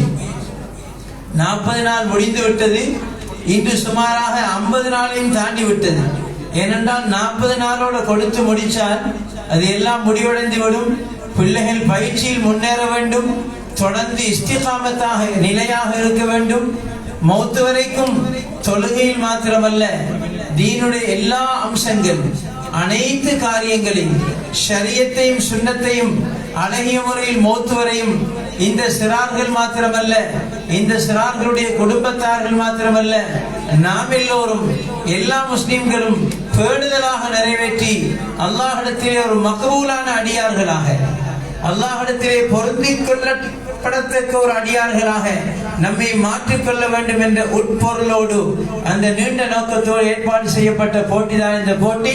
அல்ஹம்துலில்லாஹ், இந்த போட்டியை இதுவரையும் சிறப்பாக கொண்டு வந்து இது பரிசளிப்பு விழாவையும் மிக அழகான முறையிலே நிறைவேற்றி முடிப்பதற்காக ஏற்பாடு செய்த வல்ல ரஹ்மான் அல்லாஹ் சுப்ஹானஹு வ தஆலாவுக்கு ஆரம்பமாக முதலாவதாக நன்றி கடனை செலுத்திக் கொள்கின்றேன். அல்ஹம்துலில்லாஹி ரப்பில் ஆலமீன். அடுத்ததாக இந்த போட்டிக்குரிய மூல கருத்தாவாக இதற்குரிய மஷூராவை கொண்டு வந்தவர்கள் பல சகோதரர்கள் இருக்கிறார்கள். பெயர்கள் எல்லோருடைய பெயர்களையும் குறிப்பிட முடியவில்லை என்ற காரணத்தினால் பொதுவாக அந்த எல்லா சகோதரர்களுக்கும் மனமார்ந்த நன்றிகளை நிர்வாகம் சார்பாக தெரிவித்துக் கொள்கின்றோம். குறிப்பாக இந்த போட்டியை சிறப்பாக்கி வைப்பதற்காக நம்முடைய அழைப்பை ஏற்று விசேட உரை நிகழ்த்துவதற்காக இங்கே சமூகம் அளித்த ஜமியத்துல் உலமாவின் நிறைவேற்று குழு மூத்த உறுப்பினர்கள் ஒருவரான மௌலானா மௌலவி ஃபாசில் ஹுமைதி ஹதரத் அவர்களுக்கும் குறிப்பாக நன்றிகளை தெரிவித்துக் கொள்கின்றோம். அடுத்ததாக இங்கே நம்முடைய வரவேற்பை ஏற்று மதரசாவினுடைய அதிபர்மார்கள், உப அதிபர்மார்கள், மஸ்ஜிதினுடைய இமாம்கள், மஸ்ஜிதினுடைய நிர்வாக சபை உறுப்பினர்கள், பாடசாலை ஆசிரியர்கள், நலன் விரும்பிகள், இன்னும் பல முக்கியஸ்தர்களும் இங்கே இந்த விழாவுக்கு அழைக்கப்பட்டிருக்கிறார்கள். அவர்கள் எல்லோருக்கும் மனமார்ந்த நன்றிகளை நிர்வாகம் சார்பாக சொல்லிக்கொள்ள விரும்புகிறேன். அடுத்ததாக இந்த போட்டிக்காக பலரும் பல அமைப்பில் உதவி செய்திருக்கிறார்கள். சிந்தனை ரீதியாக, ஆலோசனை ரீதியாக, பணம் பொருள் ரீதியாக, உடல் உழைப்பினூடாக இவ்வாறு பலவிதமான உதவிகளை ஒத்தாசைகளை புரிந்த அனைத்து சகோதர சகோதரிகள், சிலர் வீட்டிலிருந்தும் இதற்காக சில பெண் சகோதரிகள் பல உதவிகளை புரிந்திருக்கிறார்கள் அவர்களுடைய குடும்பத்தோடு சேர்ந்து. அந்த அடிப்படையில் அவர்களுக்கும் நிர்வாகம் சார்பாக பொதுவாக எல்லோருக்கும் நன்றிகளை தெரிவித்துக் கொள்கிறோம். அடுத்ததாக விசேடமாக இங்கே ஒளிபெருக்கி ஏற்பாடு, அடுத்தது வீட்டில் இருந்து கொண்டு பெண் சகோதரிகள் இந்த நிகழ்வுகளை பார்ப்பதற்காக வாட்ஸ்அப், யூடியூப் மூலமாக ஏற்பாடு செய்த அந்த சகோதரர்கள் அனைவர்களுக்கும் நாம் இந்த மஸ்ஜிதுடைய நிர்வாகம் சார்பாக திரும்ப நன்றிகளை தெரிவித்துக் கொள்கின்றோம். அல்லாஹ் சுப்ஹானஹு வ தஆலா இந்த நிகழ்வுகளை அனைத்து முஸ்லிம்களுடைய முன்மாதிரிக்கு காரணமாக ஆக்கி வைப்பானாக. மேலும் நம்முடைய வாழ்க்கையிலும் எல்லா முஸ்லிம்களுடைய வாழ்க்கையிலும் பூர்த்தியான தீன் முழுமையாக செயல் ரூபத்தில் வந்து விடுவதற்கு அல்லாஹ் உதவி செய்வானாக. அந்த தீனுடைய வாழ்க்கையை அல்லாஹ் கபூல் செய்து நமக்கும் அகில உலக முஸ்லிம்களுக்கும் ஈருலக நட்பாக்கியங்களை வழங்குவானாக என்று அல்லாஹ்விடம் பிரார்த்தனை செய்தவனாக என்னுடைய இந்த நன்றி உரையை முடித்துக் கொள்கின்றேன். ஆமீன். வ ஆகிரு தஅவானா அனில் ஹம்துலில்லாஹி ரப்பில் ஆலமீன். வஸ்ஸலாமு அலைக்கும் வ ரஹ்மத்துல்லாஹி வ பரகாத்துஹு. யாரும் தயவு செய்து பேசிராம இந்த சிற்றுண்டி பார்சல்களை எடுத்துக்கொண்டு செல்லுமாறு மிக பணிவன்புடன் வேண்டிக் கொள்கின்றோம். இன்ஷா அல்லாஹ் மக்ரிபுடைய தொழுகைக்கு நேரம் நெருக்கமாக இருக்கிறது. எல்லோரும் ஜமாத்துடன் தொழுவதற்கு முயற்சி செய்து கொள்ளுங்கள். வல்ல அல்லாஹ் நம்முடைய எல்லா முயற்சிகளையும் கபூல் செய்வானாக. சுப்ஹானக அல்லாஹும்ம வ பிஹம்திக அஷ்ஹது அல்லா இலாஹ இல்லா அன்த அஸ்தக்ஃபிருக வ அதூபு இலைக். சுப்ஹான ரப்பிக ரப்பில் இஸ்ஸத்தி அம்மா யசிஃபூன் வ ஸலாமுன் அலல் முர்ஸலீன் வல்ஹம்துலில்லாஹி ரப்பில் ஆலமீன். ஸல்லல்லாஹு அலா முஹம்மத் ஸல்லல்லாஹு அலைஹி வஸல்லம். ஸல்லல்லாஹு அலா முஹம்மத் ஸல்லல்லாஹு அலைஹி வஸல்லம். ஸல்லல்லாஹு அலா முஹம்மத் யா ரப்பி ஸல்லி வ ஸல்லிம். அஸ்ஸலாமு அலைக்கும். சைக்கிள்களுக்கு டோக்கன் எடுக்கப்பட்ட அந்த சிறார்கள் மாணவர்கள் கபட்டுக்கும் மக்ரிபு பின்னால் இன்ஷா அல்லாஹ் அவைகளை பெற்றுச் செல்லுமாறு வேண்டிக் கொள்கிறேன். அஸ்ஸலாமு அலைக்கும் வரஹ்மத்துல்லாஹி வபரகாத்துஹு.